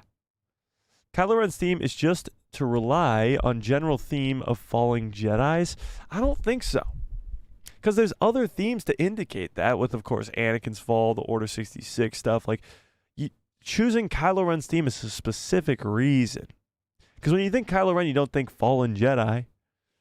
You think whiny baby. No, you think pretty good villain from the sequel trilogy. Sorry. Yeah, no? Sol getting kicked out of the Jedi and starts down the path of Ren. Sol's ending is going to be pretty interesting. Let's talk a little bit about Tony Stark. There you go. Now, let's talk a little bit about episode 8 coming up, okay? We only have one episode left with a million questions to answer. One of the biggest ones is, will Sol survive? Now, Master Sol currently is the only Jedi that survived the forest in episode 5. All the other Jedi are dead. He's led to believe that Qimir is a Sith. So my question to you is, will Master Sol die in the finale? And actually, I know I just put this poll up, but I'm putting up a new one. Because this is already 80% of you saying no. I'm going to put up a new one. All right. Do you think Master Sol will die in the finale? Yes or no? Do you think Master Sol will die? It will be a cliffhanger? No. If they did a cliffhanger on whether or not Sol dies or not at the end of this 8th episode, that would be insane. That would be bonkers. They would not do that. No. If he doesn't die, which about 45% of you currently are saying, how does he not go and tell the Jedi Council of what happened? Everything that happened. Not only what happened on Brendock 16 years ago, but the fact that the Sith have returned. How does that get swept under the rug? It's possible that this show ends in a very, very dark way. Caitlin Stark. Thank you, Mando United. Caitlin Stark. I was close. It's possible that this show could end in a very dark way. Not just Sol dying, but even Vernestra Rwoh and all the other Jedi that are with her dying as well. We talked about this a little bit earlier, but Fallen Apprentice versus Master, and Fallen Apprentice versus Master. Sol and Vernestra versus Qimir and Osha. Both former apprentices, both former masters, fighting against each other in some sort of big showdown. Is it possible that Sol and Vernestra lose, and we get a very, very dark end to this Acolyte show where the bad guys win? What do we think? What do we think?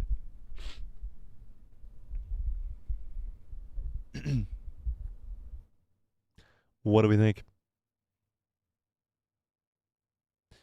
Tom says there will definitely be a second season of this. I think so too. Like 100% there will be. I think a lot of people are going to be upset about that. But we'll see. Frank says, yes, Sol will survive, but he is kind of the main character. Yeah, but wouldn't you say that Yord and Jeki were the main characters too? Might I remind you, Jeki got stabbed in the chest 3 times. Yord got his neck snapped.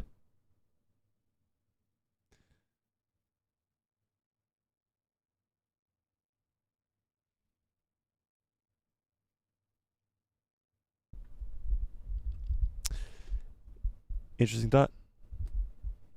Mike Fort says, I'll bet any amount of money that there won't be a second season of the show. Mike, I would take that bet. I would 100% take that bet. I think there will be a second season of this show, and I wouldn't be surprised if there's a third one as well. I wouldn't be surprised. Even if this show wasn't that good, which I think it is. I think it is good. Even if it wasn't that good, I still think it would get a second season. We're in a weird spot now. This show is getting unbelievable Not only critic reviews, obviously, as we've seen on Rotten Tomatoes, audience score, that's a different story. But the numbers don't lie. And this show is doing insane numbers. Like insane for a show that doesn't have to do anything with any legacy characters, doesn't have anything to do with the Skywalker saga at all. For a first-time outing outside of the Skywalker saga, this show is doing unbelievably well. And maybe it's a bunch of hate viewers, but that doesn't matter. It's still views. It's views nonetheless. And this show is doing astronomically well. It will get a second season. It will. Yeah. Indeed. Dodger says, maybe Koril will just pulled a Marok. I really hope not. If she just turned into smoke and never comes back, that would be something. No. No, I really hope not. No, thank you. It will be a cliffhanger? Please, no. Yeah.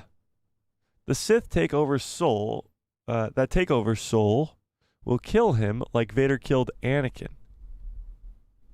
You're saying Soul will become a Sith? Like Anakin did? I don't know about that. Soul will die. Leslie Hedland said it will be a definitive ending. That's true, but a definitive ending could be the good guys winning too. It could be the fact that Qimir dies and Osha dies too.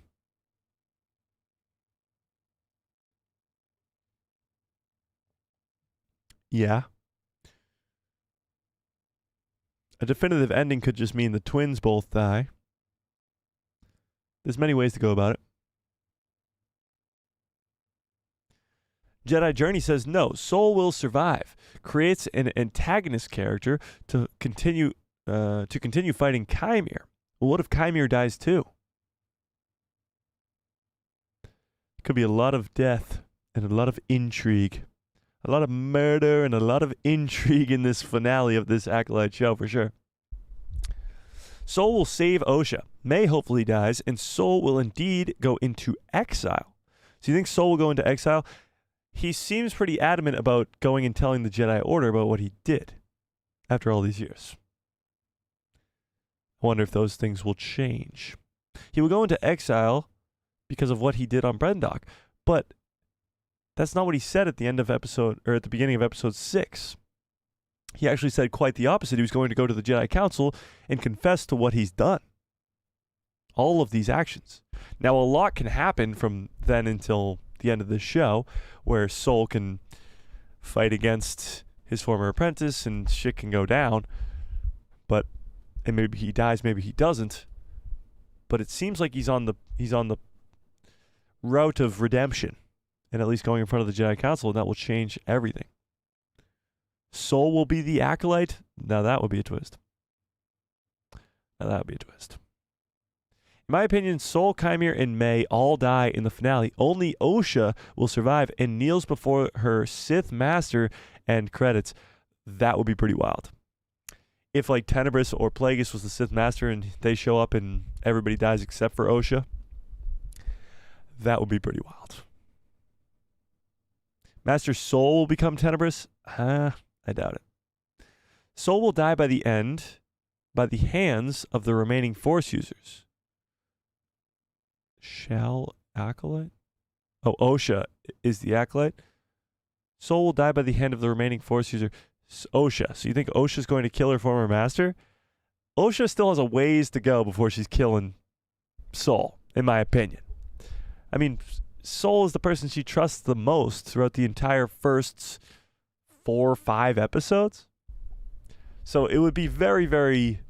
I mean, there's still 1 episode left, but it would be very weird, I think, right now. Just purely based off of episode 6 and episode 7. It'd be really weird to see Osha be the one to kill Soul. It would just... I don't know if we've had enough time to see Osha fall to the dark side. Now, it fully depends on how this finale ends. Fully. But, yeah, we'll see. C.W. Connor. Hello there. What's up? Okay, where was I? I hope Soul doesn't die, but lives as a survivor guide, like in the Squid Games, but I can be wrong. Like a survivor guide? What the hell does that mean? I think Soul will die at the end of episode 8. I honestly think he will too. And 67% of you think he will too right now. 67 to 33. Yeah. Season 8? You mean episode 8? Episode 8 needs to be a Rogue One level of death. Well, I was predicting that for the Bad Batch. And, well, nobody died in that. So I'm kind of going the other way. So maybe everybody will die in this. As we know, it's usually the opposite of what I say. That's definitely a possibility. Eric says, it would be incredible if they wipe out the entire cast except for Soul, who met the Dark Master hidden up until now, and he becomes the Acolyte. Soul just hasn't been going down that path. There's been no hints towards that yet in this show of Soul going down a dark path. Doesn't really make much sense. But I could see there being sort of just a wipeout of the entire cast in this finale. That's what's kind of cool about this Acolyte show is nobody's safe. We learned that lesson very quickly in episode 5 with Jackie dying and Yord getting his neck snapped and all the other Jedi there dying and Kilnaka dying and Indara dying and Torben dying. So all of our main characters pretty much dead immediately. So nobody's safe in this show, and it could just end on a big kill everybody type thing. It's definitely possible. Soul either dies or falls to the dark side. I don't see him falling to the dark side. So many of you are bringing this up. I don't see it. I don't see it. Oh, what? Just go down to the bottom. Are you kidding me? What the hell? Oh, here we go. Kit Fisto says, I think Qimir has to die. If so many Jedi die, the Council will know. True. But even if Qimir dies, the Sith have returned. Like, he was there. He told Soul that he was, or the Jedi would call him, a Sith. So even if Qimir dies, his existence can't be known to the Jedi. So with only one episode left, they still have to work around that. The Jedi Council and the other Jedi cannot know. Yeah. Do a poll, who wants Mog dead? LOL. What? What did Mog do? I certainly hope that we get to see the laser whip in action in this finale.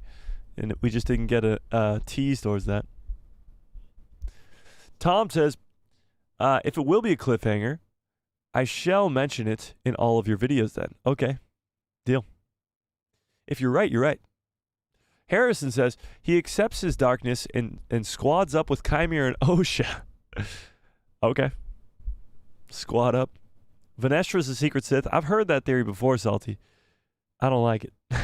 Why would Vanestra be a secret Sith? She's very high-ranking Jedi in the Jedi Order, has been for over 100 years. You know? Kit Fisto says, I think Qimir has to die. If so many Jedi died, then the Council will know. Oh, I just read that again. Whoops. I think he will die, but I wouldn't say he has to die. UV Clip says, Soul gets framed, and then he either ends it all or gets arrested, and he becomes a Jedi laughingstock or something around the Jedi Order, going crazy like Kilnaka did in writing symbols on the house. It is, there was a theory going around that Soul would be blamed for all of this. Now, it is possible that if Kymir's former master was Vanestra Rho, the scar that he has on his back is because of her laser whip, and all of that is true. It is possible that Vanestra frames Soul for everything to keep her mistakes hidden, and we get some sort of Ahsoka in Clone Wars Season 5 where she gets framed for the bombing of the Jedi Temple with Soul. Leslie Hedland did say that she took a lot of inspiration from that arc with Ahsoka being framed for the bombing of the Jedi Temple for this Acolyte show, and we haven't really seen much of it. We haven't at all. So it'll be very intriguing to see if that comes into play. If Soul is going to be framed in this final episode. We only have 45 minutes of this show left. How are they going to do all this? How? There's a lot that needs to be explained, and I don't think we have enough time. Yeah. What if Soul is taken captive or learns about and is killed by Plagueis? Like, that would be incredible. If Plagueis or Tenebrous shows up either way, it would be amazing. 45 minutes would be the longest by a mile. That's just not true.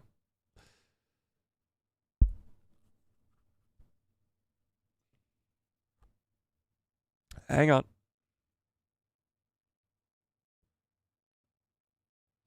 Episode 3 was 45 minutes. Episode 7 was 44 minutes. So by a mile, being that it is the same length as episode 3, would not really make much sense. It'd be 2 minutes longer than episode 1, 1 minute longer than episode 7, and 6 minutes longer than episode 2 and 6. And it's the finale, so it makes sense that it'll be a few minutes longer.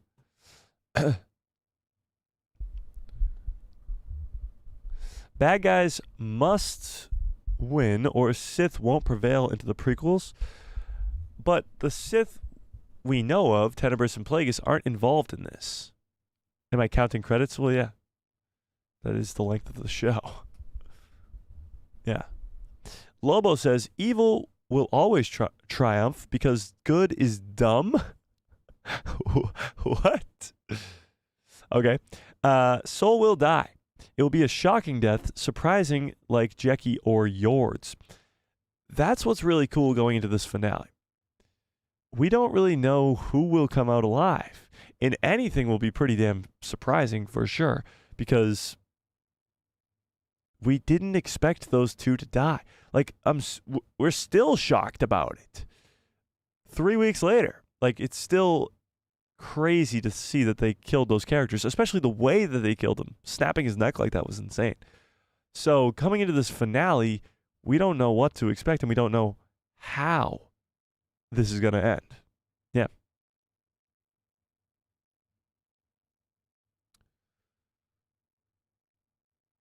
Whoa. Harry says, why is this show inspiring hate from people? Okay. That's actually a crazy answer, I guess, to that question. Why is this inspired with so much hate? Well, first, you got to go to the series showrunner, Leslie Hedland, and just her past is a big reason. Then you look at a lot of the interviews with this cast, and that alone is also a big reason. I think a lot of it comes from the top, and by the top I mean big people who have a large voice and an opinion that people care about, and those people not liking it immediately off the bat was not good. Not good for Disney's sake, at least, I should say. But when you look at it from a show standpoint, which I've been doing week in and week out here, it's good. And it's actually really good. And it's not just, it's obviously the acting. Unbelievable. They brought in a big cast for a reason. But it's the story. And it's the clear, insane sort of emphasis, is the word I was looking for, on the choreography that they put in there. There's clearly talk all around that the sequel trilogy's choreography was not good. It seems like the lightsabers are too heavy. It's not quick like the prequels was. It's more like the original trilogy, but even slower almost in a lot of aspects. And this is a sign of Disney and Lucasfilm, or whatever you want to call them, listening. Because clearly they put a large emphasis on this. And yes, stuff like Leslie Hedland calling C-3PO gay is not helping the show. And it's not helping the cause. Because it has nothing to do with any of it. C-3PO is not even in this show. So stuff like that just kind of threw a lot of people off the wagon of the Acolyte. And it didn't help at all. Yeah. So, why is there so much hate around this show? A lot of it has to do with just outside influences, like not the show at all.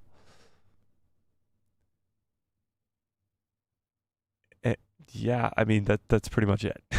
The show had a 13% on Rotten Tomatoes as an audience score before the show even came out. Like, these people didn't even see the show yet, and it had a 13% on Rotten Tomatoes. It's as simple as that. Yeah. Lauren says, I don't think anyone is the main character of this show. I think it's about an ensemble. That's true. Yes, absolutely. And we don't really see much of that. You kind of do, but again, like you look at a show like Andor, it's an ensemble cast, but Cassian Andor is the main character. Or even Ahsoka. Ahsoka is the main character. Although there are episodes where Ahsoka's not even in it for the majority of the episode, it's about Sabine, or it's about Hera, or it's about whoever. Ahsoka's still the main character. You look at The Mandalorian. Grogu's just as a main character as Din, but Din is the main character. Trying to think. Rebels, I guess, is an ensemble. The Clone Wars, I guess, is kind of an ensemble too.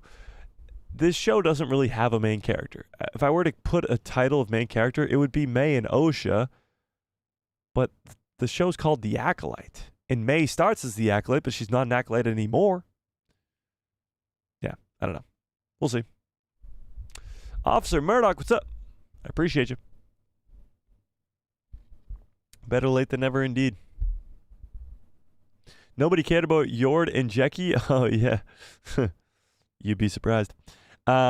Lucid Dreamer says, I thought the main actress was fired for racist comments in a music video? What are you talking about?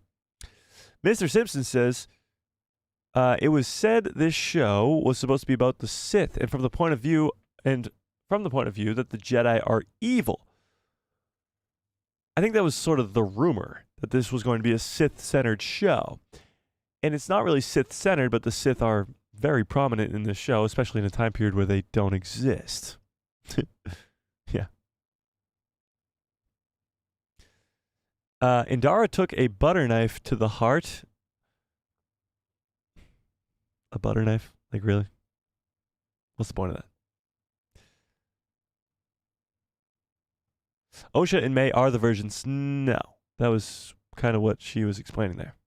Specifically. She's not the virgins. No, she's not. They are not. Okay. Actual theory. Soul dies, Vanestra covers it up, and covers up everything by claiming Soul turned because she's ashamed of her former Padawan, Qimir, who actually did it, making her feel guilty and responsible and shameful. I could see something similar to that happening.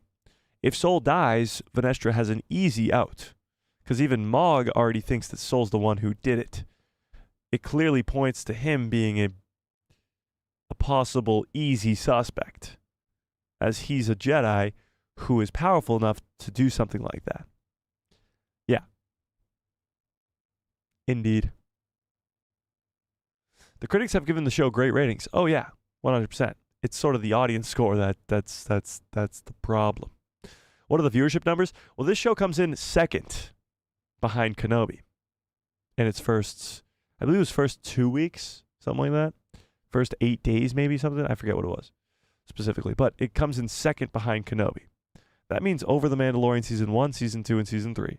Over Ahsoka, over Book of Boba Fett, over over Andor, over it all. Except for Kenobi. Yeah. Tom says, I thought this show was terrible at first, but I changed my mind. Well, that's very good of you to have an open mind. OKC, nice. Yeah. The Acolyte has created so much new canon. It's true.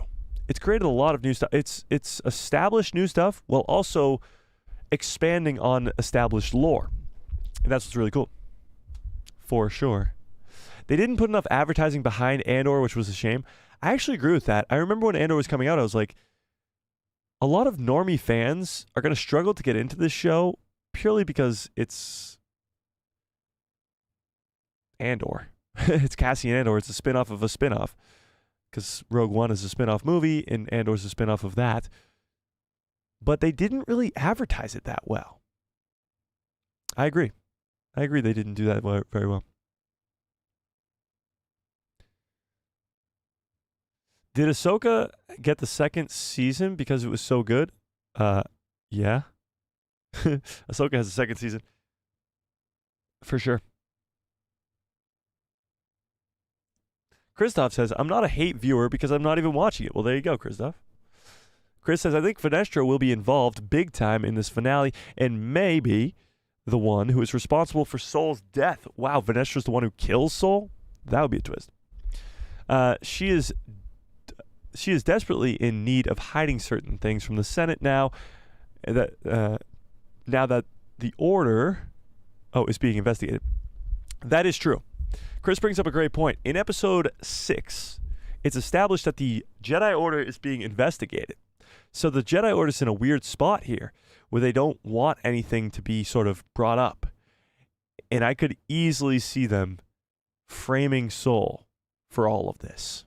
Because Vernestra doesn't want the Jedi to be found guilty for anything, any sort of missions that she's in charge of. Because clearly they kept this under wraps from the Jedi Council. That's very interesting. I might make a full-on video about that. That's a great point. Soul could be framed for all of this. And he might die. Like, he might die and then be framed, or he could be framed and still live. We'll see. We shall see. Kelnaka getting a spin-off. Oh, getting a comic spin-off. I have seen a Kelnaka comic going around somewhere. I've not read it, but yeah, maybe. It seems the lesson of the Acolyte is the Jedi need the Sith to remind them who they are, why they are the Jedi. Well, the Sith have been gone for a while. So yeah, the Jedi have kind of, like you're saying here, become just... They've been in control of the galaxy for so long that they just become okay with it. And okay with the Senate pulling the strings and making rules for the Jedi Order. And they don't remember the Sith. And they don't remember feeling this opposing threat, so to speak. So they have to worry about other things. It's a time of peace. And it causes them to just forget the bad times of when the Jedi were at a constant war with the Sith. Yeah.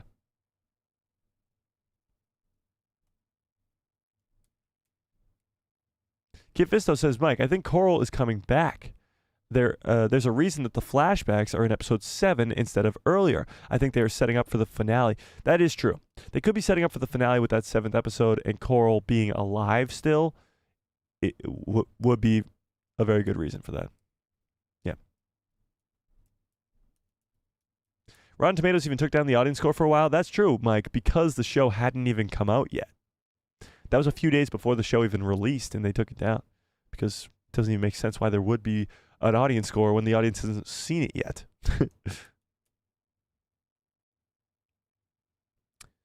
Soul will redeem his sins and sacrifice himself for both the twins or just May. I could see that. I could see Soul sacrificing himself to try to save the twins, but I could also see it ending with him still being framed, even though he sacrificed himself. It's not going to be like a good feeling ending. Like, we're not going to be like, the good guys win, yay, medal ceremony, like the end of A New Hope, or the end, like, of Return of the Jedi or something where it's a happy ending. It's going to be a tough one, because Soul might be framed, Soul might even die and be framed, or the bad guys might just win, and Soul could die, Vernestra could die. It doesn't seem like it's going to be a happy ending, that's for damn sure. Yeah.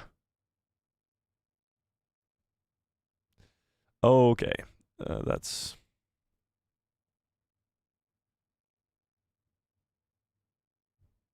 Did that make it through? It didn't make it through. It did not make it through. Okay. Who was that even?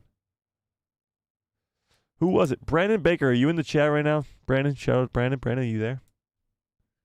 Who is that?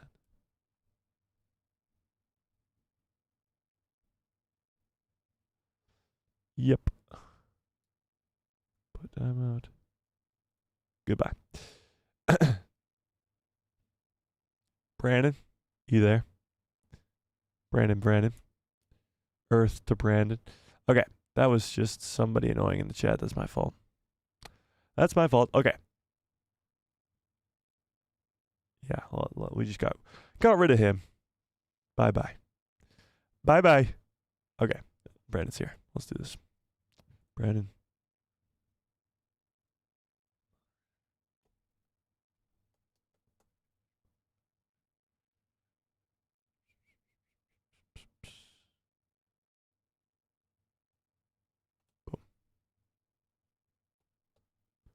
There you go, Brandon. You see anything that happens like that again, just kick him out. Just kick him out. Okay. Where was I? Why do people got to come in and ruin the fun? You know, we're just having fun. We're just having fun. Where was I? Actually, it was never confirmed, and it could be ignored, as the High Council did before when they ignored Dooku's warnings prior to the Phantom Menace. It's actually never confirmed. Blah, blah, blah. That's true. The Jedi could just be ignoring all these pleas for help or anything like that. 100%. Is everything okay? No, yeah. No, we just had somebody come in just using foul language, so to speak, and I had to kick him out. Had to kick him out. We can have differing opinions here. It's just once you start using bad words is when I don't really fucking like you. And then you get booted out of here. Yeah. Do you want a Darth Plagueis movie? I'd love a Darth Plagueis movie. That'd be incredible. Indeed. Savage Cashew says, Smilo Ren dispatches everyone and then Haldos himself into the nearest moon? That would be awesome. I'd pay to watch that. Oh, wait. I am paying to watch this. Okay. Qimir isn't true dark side yet. He became total dark side when he said his pupil dies. What? What? Sad how nothing you are theorizing will come to fruition. Well, that is probably true. I wouldn't say nothing. There's a lot of stuff we've come up with in this show specifically that has come to fruition. But I'm sure a lot of the stuff we theorize about probably not going to come true. Because I'm theorizing that maybe Koril survived and she's the master of Qimir, or maybe Koril survived and embodies herself in May. Both can't be right. It's either one or the other, or neither. You know? Yeah, no? Osha will figure out how to get into Soul or Chimir's heads. Like her mom? Interesting. Osha, I think, could be very powerful. We clearly saw in episode 7 that the witches are extremely powerful. But Osha has learned all of that from when she was a kid, and now I think she can tap into it. Yeah. I think Kiadi Mundi will cover it up? No. I don't think Kiadi Mundi knows anything about this. Yeah. It's a great point by Chris, going back to it. That line, or that scene, when Vanestra Rao is talking to that senator about how the Senate is going to be investigating the Jedi Order, that's extremely important. And it will be extremely important come to this finale. Because Soul might be framed to keep the Jedi from being investigated by the Senate more. Yeah, 100%. We need 4 more seasons, just saying. I think the Acolyte is in a really cool spot because it's just season 1. And the possibilities with season 2, 3, 4, 5, whatever, are endless. It's a cool spot to be at. Yeah. Soul will disappear into hiding because the High Council will find out what he has done.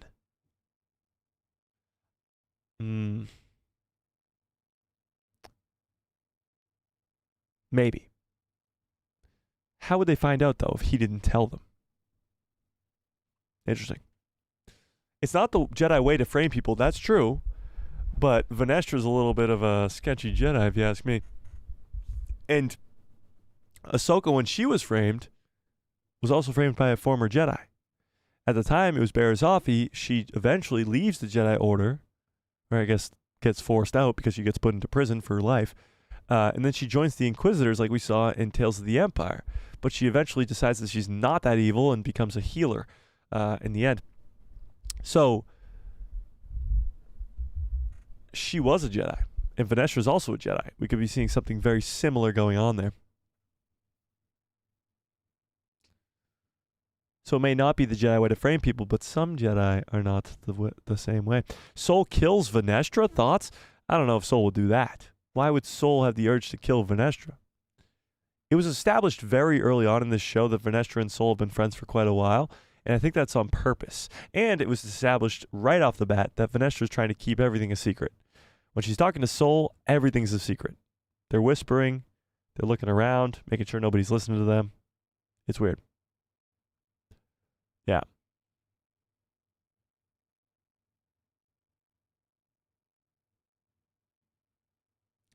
Dodger says, if it's 45 minutes, the last episode will need the pace of Rise of Skywalker to ties all these things up. That's pretty funny. Yeah, the pace of Rise of Skywalker is like 1,000 miles per hour. That is very true. Darth Zipperface has to fight Vernestra. I really, really do hope so, Lee. I hope you are right. Because that's a showdown I want to see. Especially if it's revealed that Vernestra is the former master of Qimir. I'd be totally down for that. Clinton Martin says, if Vernestra can hear and see what happens to the other dead Jedi and allows the theory that Sol is responsible, she 100% sent him up to hide the fact that the former Padawan was the one behind all of it. Yeah, Vernestra's trying to keep all of this a secret. That's why she's not telling the High Jedi Council. It's very interesting. I'm definitely going down the path of Vernestra could easily frame Sol to keep the Jedi safe. That would be awesome. I'd be fully down for that. I'm going to make a full-on video about this for tomorrow after this stream. Vernestra likely is to survive based on recent photos. What? What do you mean? What recent photo? Phoenix says, I don't think they are going to answer every question. Hopefully, they reveal one of the masters, though. I agree with that. I don't think every answer is going to come from all the questions that we have. But I'm hoping the big ones are answered. Like, is Vernestra Qimir's master? How were the twins created? Like Leslie Hedland just said it will be. You can leave a few unanswered questions, maybe to lead into a second season, but we need some answers here. Darth Thor says, would you ever do a ranking video? Oh, for sure. We've done ranking live streams. We ranked all the Star Wars movies probably 8 months ago. We ranked all the Star Wars shows not that long ago. I think we did it after the Bad Batch Season 3, so that was only 2 or 3 months ago. Yeah, we could do ranking videos for sure.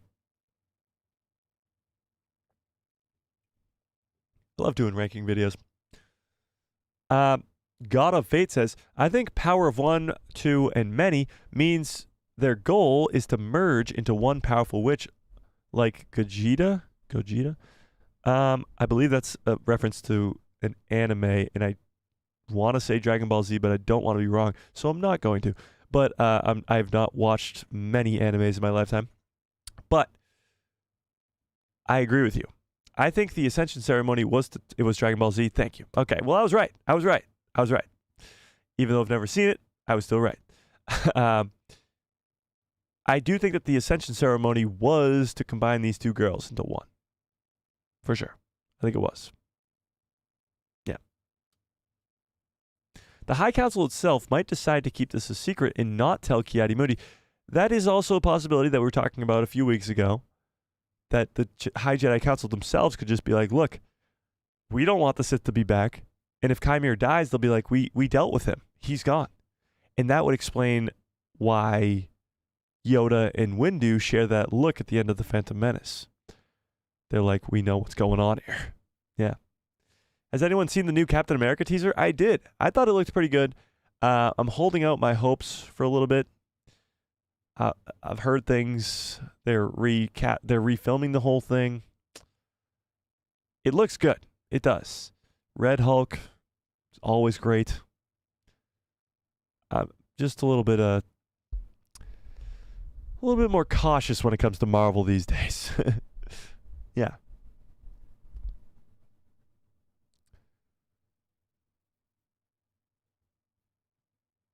Oh, just go down to the bottom. Are you kidding me?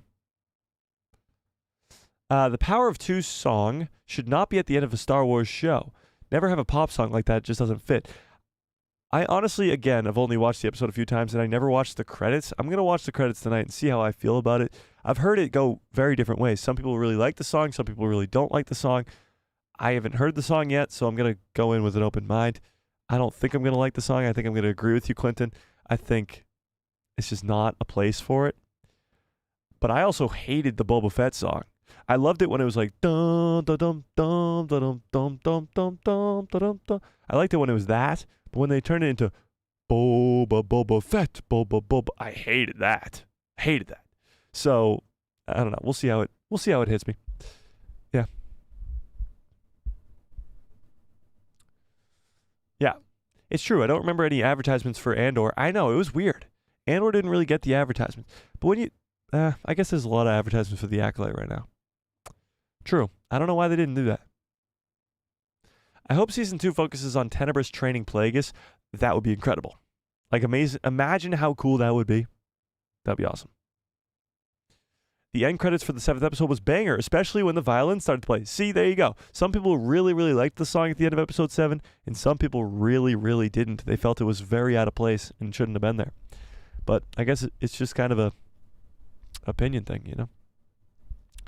Yeah, I know. I think because Star Wars has been going on for over 45 years, a lot of people have so many opinions. That's absolutely true. Since Star Wars has been around for so long, so many people have been introduced to Star Wars at different points. So some people, their favorite thing is the original trilogy, or the prequel trilogy, or the Clone Wars, or Star Wars Rebels, or the Mandalorian. It's all sort of dependent on where you're introduced as to what you'll like more. And everybody has different likes and dislikes. Some people like anything. Food, even. Some people like, I don't know, pizza. Some people like pineapple on pizza. Some people don't. Some people like, I don't know, mustard. Some people don't. I don't know. Something crazy like that. But it's all just an opinion-based thing. So some people like The Mandalorian. Some people don't. Some people like the prequel trilogy. It's insane how many comments I get on a daily basis about the prequel trilogy, not the sequel trilogy, not the original trilogy, the prequel trilogy, about how many people despise that trilogy, like absolutely hate it, think The Phantom Menace, Attack of the Clones, and Revenge of the Sith are so garbage. And I'm like, what? What? But it's all an opinion-based thing, and I'm not going to change their minds. So it's like everybody sees their own thing differently, you know? Hot Hawaiian pizza, honestly, I'm being completely honest, Hawaiian pizza is my favorite pizza. And it's so funny because Mike Ford just said pineapple on pizza is disgusting in the chat. Yeah, I love pineapple on pizza. Oh, come on. That's funny. Okay. I love it. It's a taste thing, though. Like, if you don't like pineapple, it is a bold and kind of emphasized taste, you know? I give it an 8 out of 10. Oh, you're talking about the episode. I thought you were talking about this. Yeah, that's funny. Pineapple on pizza is good and wholesome. Exactly. Exactly. Where was I? But yes, going back to what they were saying, Star Wars has been around for so long now that it's just so many different people have so many different opinions, and it's all just kind of just respect everybody else. If you don't like a show, that's perfectly fine. If you like a show, that's perfectly fine. Who cares? Who cares?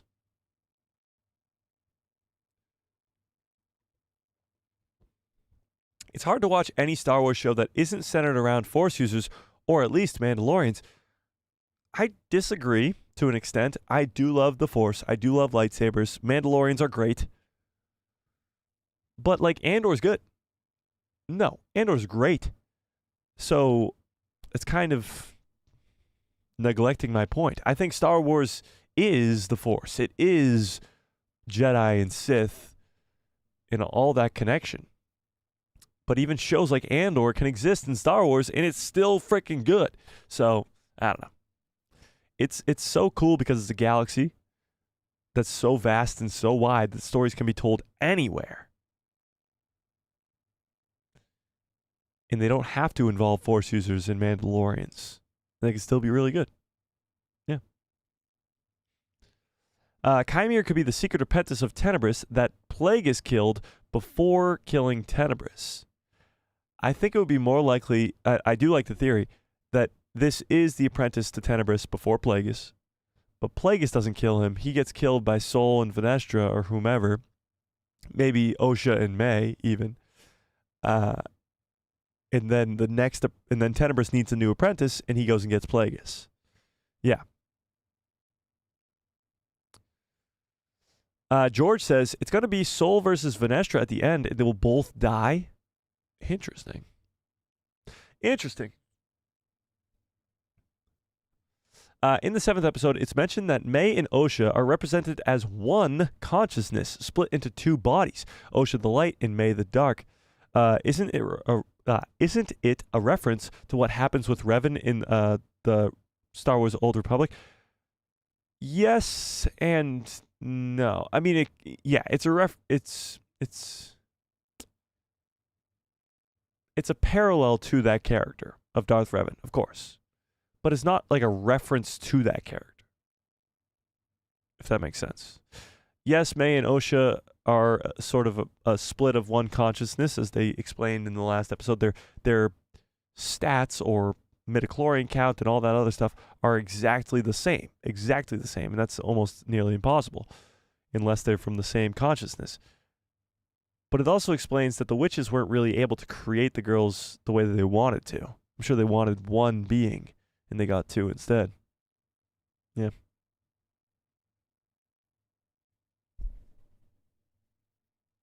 I think Chimir's master is Tenebris. I hope so. And Sergeant Ewok says, ancient Sith lived on Brendock before the catastrophe and have recovered. It has recovered because of the vergence caused by the cortosis in the planet, along with the eclipse planet. Wait, what? Cortosis on the planet? No, that's a different planet. The cortosis planet. So you think the cortosis planet is one of the moons of Brendock? Is that what you're saying? It's an interesting theory. Venestra has Force vision. When she travels through hyperspace, she can talk to dead people and see their experiences. She clearly has very strong Force abilities. She goes right up to the whole fight sequence from episode 5, and it's like Force echo, like Ahsoka has. She and Cal Kestis says she's able to hear what happened there. Yeah. Worst moments in all of Star Wars are in Revenge of the Sith. What moments is that? What moments are that? What?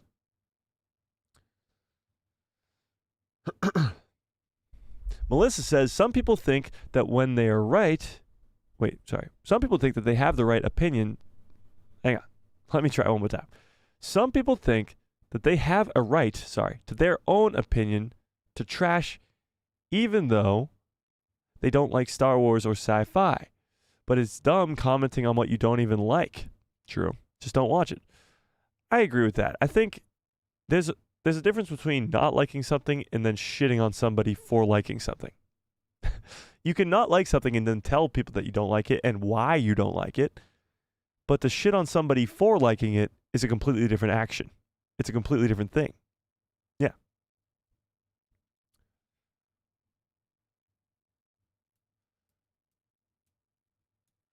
I don't think we need glowy sticks to enjoy Star Wars.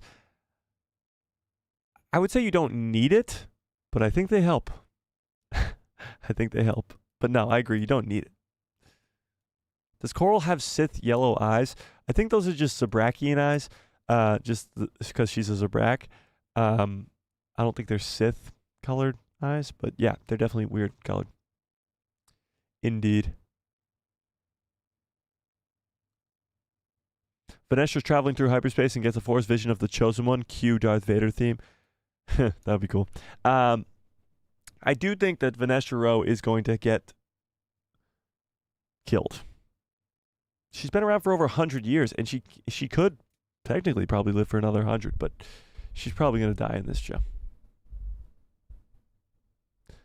Oh, just go down to the bottom again. Are you kidding me? Are you kidding me? Black olives are okay. I hate the green ones, though. I actually agree with that. I really do not like green olives, but I do love I love the black ones.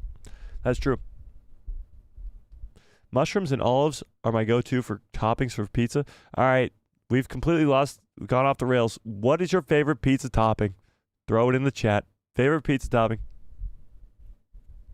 What is it? What is it?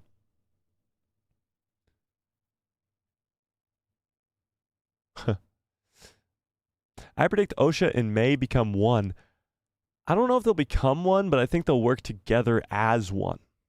Like the power of two, you know? All right, let's see it. Favorite pizza toppings? Vegetables, okay. I like it. Healthy option. Spinach, okay, another healthy option. Pineapple on pizza with olives. That sounds pretty good. That was actually Hayden Christensen's go-to. Did you see that video? Hayden Christensen said his go-to pizza is pineapple with olives on it, which is crazy. So Anakin's favorite pizza, there you go. Pepperoni, barbecue chicken, and bacon. Ooh, that sounds bomb. Pepperoni and sausage. Ooh, that's a lot of meat. Bacon, mushrooms, and onions. That sounds bomb. Pizza the Hut, nice. Mushrooms, nice. Italian sausage, okay. The people who love pizza toppings, love it. Chicken, pineapple, and red peppers and onions. Whoa, that's a big pizza. Purple onions, though, not white ones. Ooh, interesting. You mean the red onions? But they are purple. They're called red onions, but they're purple. Like, I get what you're saying. Pineapple and mushrooms, that's a combination now. I gotta try. Cheese, and more cheese. Nice. Oh my God. The people who love pizza. Yeah, that's a fact. That's a fact. White pizza, just black pepper and olive oil. That sounds pretty good. Mushroom. Time to order some pizza. I know. I might have to go get some pizza now. Sounds like I'm gonna have to go get some pizza. That's what it sounded like. All right, I'm gonna end this poll, and then I want to go over some Mando news for a quick second before we get on out of here. Do you think the Master Soul will die in the finale? 71% of you say yes, he will, which is pretty wild. All right, while I go over this news, throw your craziest predictions for episode 8, the finale of The Acolyte, in the chat. But let's read this. This is completely off the topic of The Acolyte, moving to the Mandalorian and Grogu movie. Let's watch this. What do you have for dinner? I'm hoping pizza now. I don't know what I'm going to, but I'm hoping it's pizza. All right, let's read this. Okay. Set construction begins for the Mandalorian and Grogu movie. Construction for the Mandalorian and Grogu movie is set to officially begin in Southern California. Filming is expecting to start in 1 to 2 months, with the film scheduled to release on May 22nd, 2026. This is coming from Making Star Wars. So they're finally starting to build the sets for this Mando movie. The next Star Wars movie, set to release on May 22nd, 2026, just under 2 years from now, is finally beginning. The sets are being built, and filming will start in 1 to 2 months. This is it. Finally, Star Wars coming back to the big screen where it's supposed to be. Southern California, so Bo-Katan will be stepping into... Oh, my God. No. I believe they film... Where do they film? Somebody help me on the chat. Where do they film these things? I forget where it is, but it's somewhere down there. Yeah, somewhere down there. Yeah. Manhattan Beach. Yes, exactly. Tony, thanks. Yeah, Manhattan Beach is where they film all this stuff. I'm sure they'll be filming all around the world, but yeah. Hopefully they go on location and stuff. My question is, how did May get off Brendock? That's a great question. I don't know. Maybe the witches had some ships. I have no clue. Or maybe she got picked up by the Sith. Maybe. They usually film in Georgia. I think that's the MCU. The MCU usually films in Georgia. Yeah. Yeah.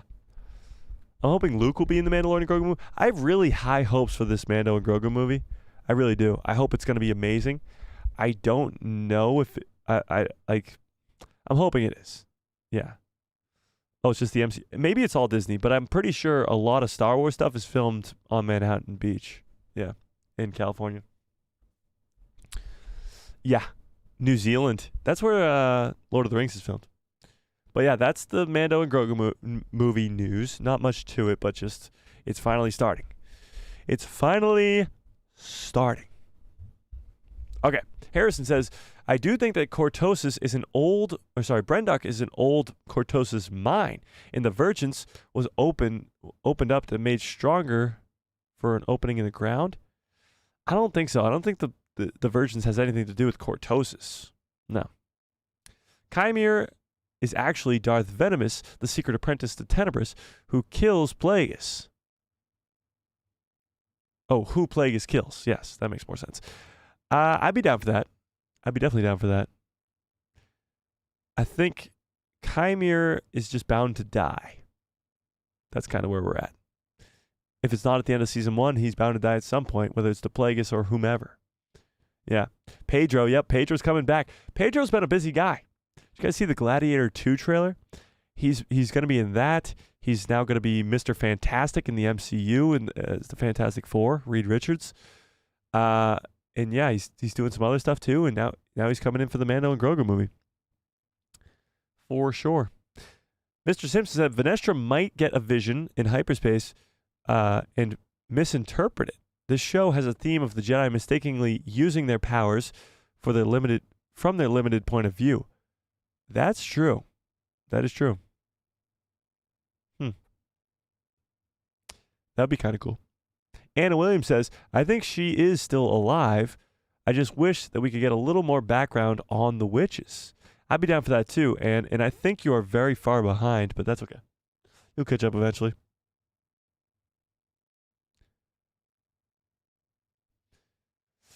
Mando and Grogu needs to be a hit. I have a hunch that Skeleton Crew is going to be a thud. I'm hoping Skeleton Crew is going to be really good. What actually is exciting me about Skeleton Crew is the little we know. And honestly, less is more right now. And I'm sure we'll learn a lot about it as time goes. It actually makes speculating more fun for us. But I'm hoping Skeleton Crew is going to be good. But then you got Andor Season 2 to start next year. Hopefully Ahsoka Season 2 to end next year. Maybe an animated show in between. And then you're going right into the Mandalorian and Grogu. So I agree with you that Mando needs to be good. First of all, it's the first Star Wars movie in theaters in 7 years, and it just needs to be good because we got to come back into the theaters with a bang, and I'm hoping it's going to be one, but we'll have to wait and see. What is the main plot of the Mando movie? We have no idea. None at all. I'm hoping it has to do with Thrawn, but again, we have no clue. Yeah. No clue.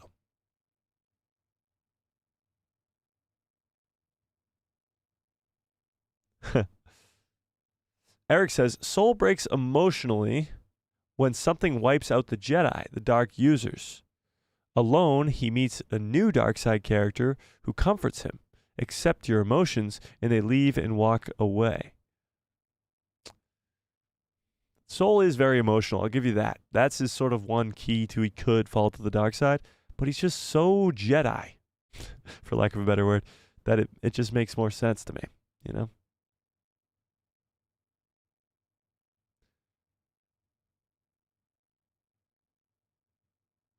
What country do you want to go to most?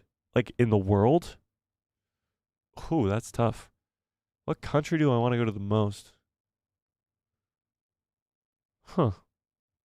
Italy always looks pretty nice. Go to where Padme and Anakin got married? I don't know.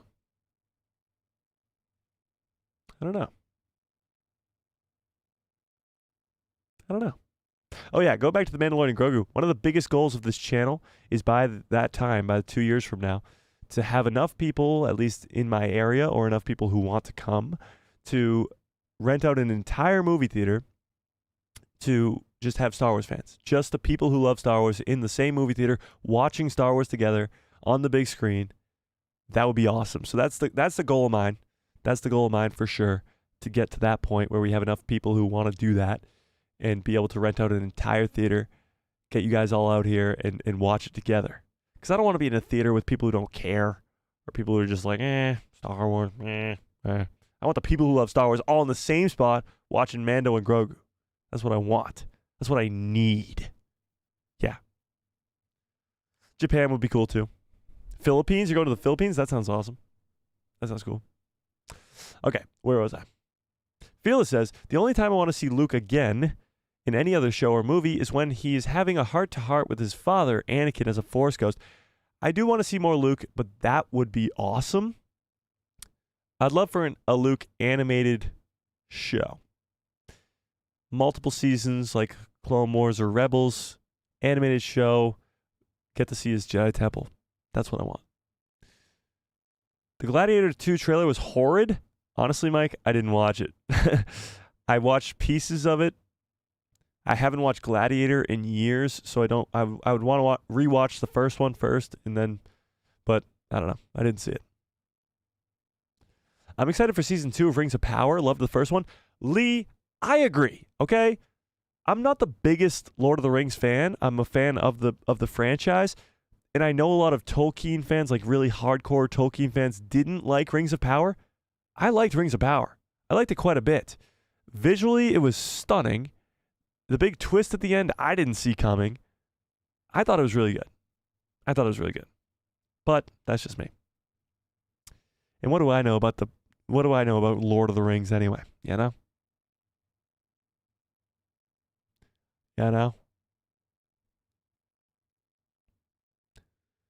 Is Grogu destined to remake the Jedi Order, or is it Rey? Well, I think they're going to push Rey, but I'm hoping Grogu is involved in that. Again, it depends on whether or not Din Djarin's still alive or not, which we don't know. Yeah. We don't know. It'll be the Ragnarok of Star Wars. That would be awesome. I want to see Rogue Squadron, an animated show, doing dogfights like Robotech did so many years ago. Robotech? I don't know what that is. I can't wait for Andor Season 2. Me either. Andor Season 2 should have more buzz than it does. I agree, but it's still kind of far out. It's not till next year. I wish Lucasfilm didn't get scared by backlash and instead continued experimenting with new eras. I agree with you, and I'm hoping they do. I mean, this Acolyte show is an experiment, and I think they did a very good job with it. But I agree. You got projects in the works like the Dawn of the Jedi movie with James Mangold, which needs to happen. I want to go further into the future, past the sequel stuff, that too. Go to the old Republic era.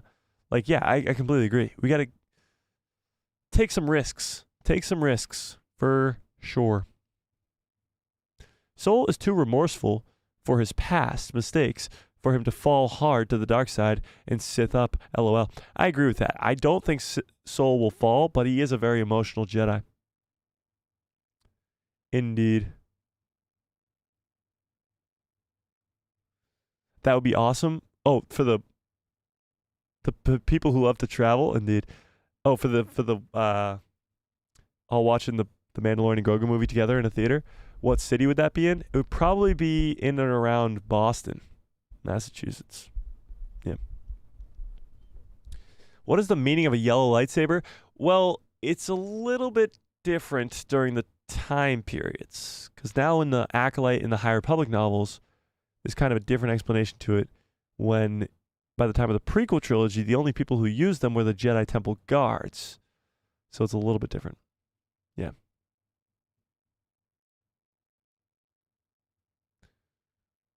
What color lightsaber would I choose? I like yellow. I do like yellow quite a bit. I like classic blue. Green's pretty cool. The dark saber's awesome. Purple. But I'd probably say yellow. Top of my list. Yeah. I'm pretty sure Osha is a dark side twin and May is the light. Osha was very selfish as a kid. May was the happy one. I don't know. May's pretty damn dark side. But I can see a little bit of both in both of them. I was hoping we would see early Luke in Obi-Wan. We did. Young Luke, he was there for sure. I've wanted to visit Boston. Well, there you go. Wait 2 years and come watch the Mandalorian and Grogu movie with the people who love Star Wars. I like Lord of the Rings, but I'm not a Rings of Power fan. Wasn't a fan of the Hobbit series either. Oh, the movies? I like the Hobbit movies. I'd say I like the Lord of the Rings movies better. But I like the Hobbit movies too. They're fun. They're fun. Scott says, awesome idea. Where do you would we go to watch it in 2 years? Again, around probably the Boston area to rent out a theater somewhere in there. We'll figure it out as the time gets closer.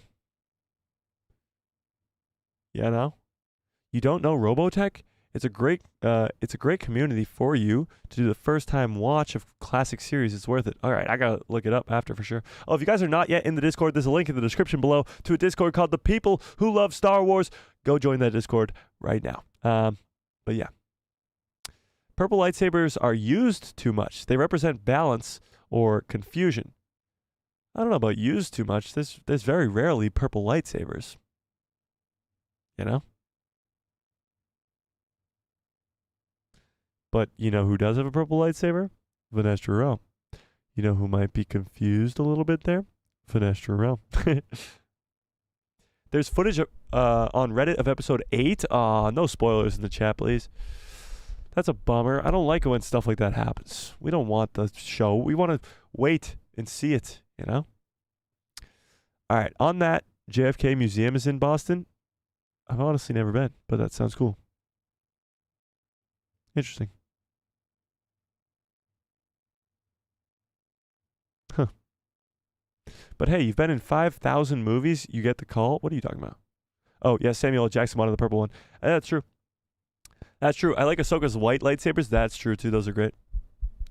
Orange is my favorite color. Seeing Balin and Shin in Ahsoka really got my attention. Well, they looked badass and wielded them badassedly, too. All right. With that, I'm going to get on out of here. We've been going for about almost 2 hours and 40 minutes. Crazy. Of course, watch out for a video tomorrow about how Soul's going to be framed in this finale. I'm definitely going to dive into that one. Time for pizza. Yeah, time for pizza for sure. We just talked about so much pizza. I'm going to have to eat so much pizza. And watch out for a video tomorrow. Watch out for a video probably on Monday. And then live stream Tuesday. Prediction stream and watch party on Tuesday. So watch out for that. I appreciate all of you more than you will ever know. Let's shout out the people who are super chats today. Selena, Wes, and Mike, I appreciate it. And Mike, welcome to the people who love Star Wars at the Master level and Jedi Journeys. Welcome to the people who love Star Wars at the Padawan level. I appreciate all of you more than you will ever know. So yeah, let's get hyped up. Let's get hyped up. I've heard of Rings of Power, just not the show. Yeah, Rings of Power is the show. It's really good. It's on HBO. Go check it out. Is it HBO? No, it's Amazon Prime. Sorry, Amazon Prime. Go check it out. Yeah. Yeah. And yeah, smash a freaking like. We only have 99 likes right now. What's going on? Oh, never mind. We got way more likes than that. Sorry. I appreciate all of you. Smash a freaking like on the stream if you have not yet. Hit that subscribe and hit that bell so you get notified every time I post a video in my pretty face. It'll show up in that recommended feed of yours. I appreciate all of you more than you will ever know. Let's just keep on growing. We hit 61,000 subscribers last week at some point, or in this last couple days. So I appreciate you guys for that one. And let's keep growing so we can do that. Rent out a whole theater for the Mandalorian and Grogu movie. That'd be pretty awesome. That'd be pretty cool. Yeah. I don't know. Should we just like hang out, just kick our feet up? Like I don't have anywhere to be. I just gotta eat some pizza, you know? Kick my feet up a little bit. Do you guys want to see how red I am?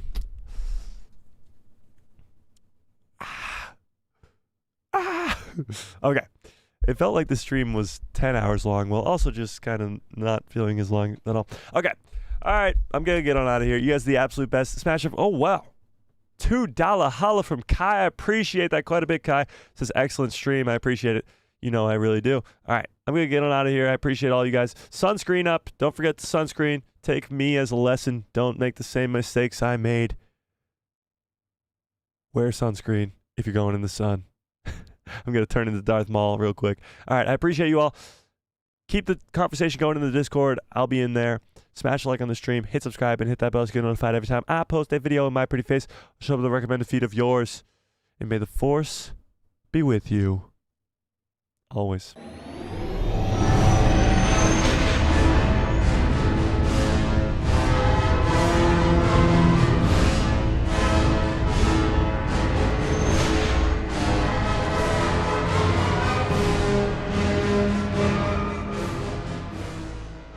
Oh, yeah. What a great stream. What a great show. You guys are the absolute best. This was an incredible, crazy stream. We didn't break any records, but we went on for 2 hours and 40 minutes, and it felt like nothing. I appreciate all you guys more than you will ever know. Watch a video tomorrow. Yeah, let's just keep it going. Keep it going. Call me Jess. Okay. I call you Jess. No worries. No worries, Jess. I hope you have a great rest of your evening, great rest of your lives, and good night, everybody.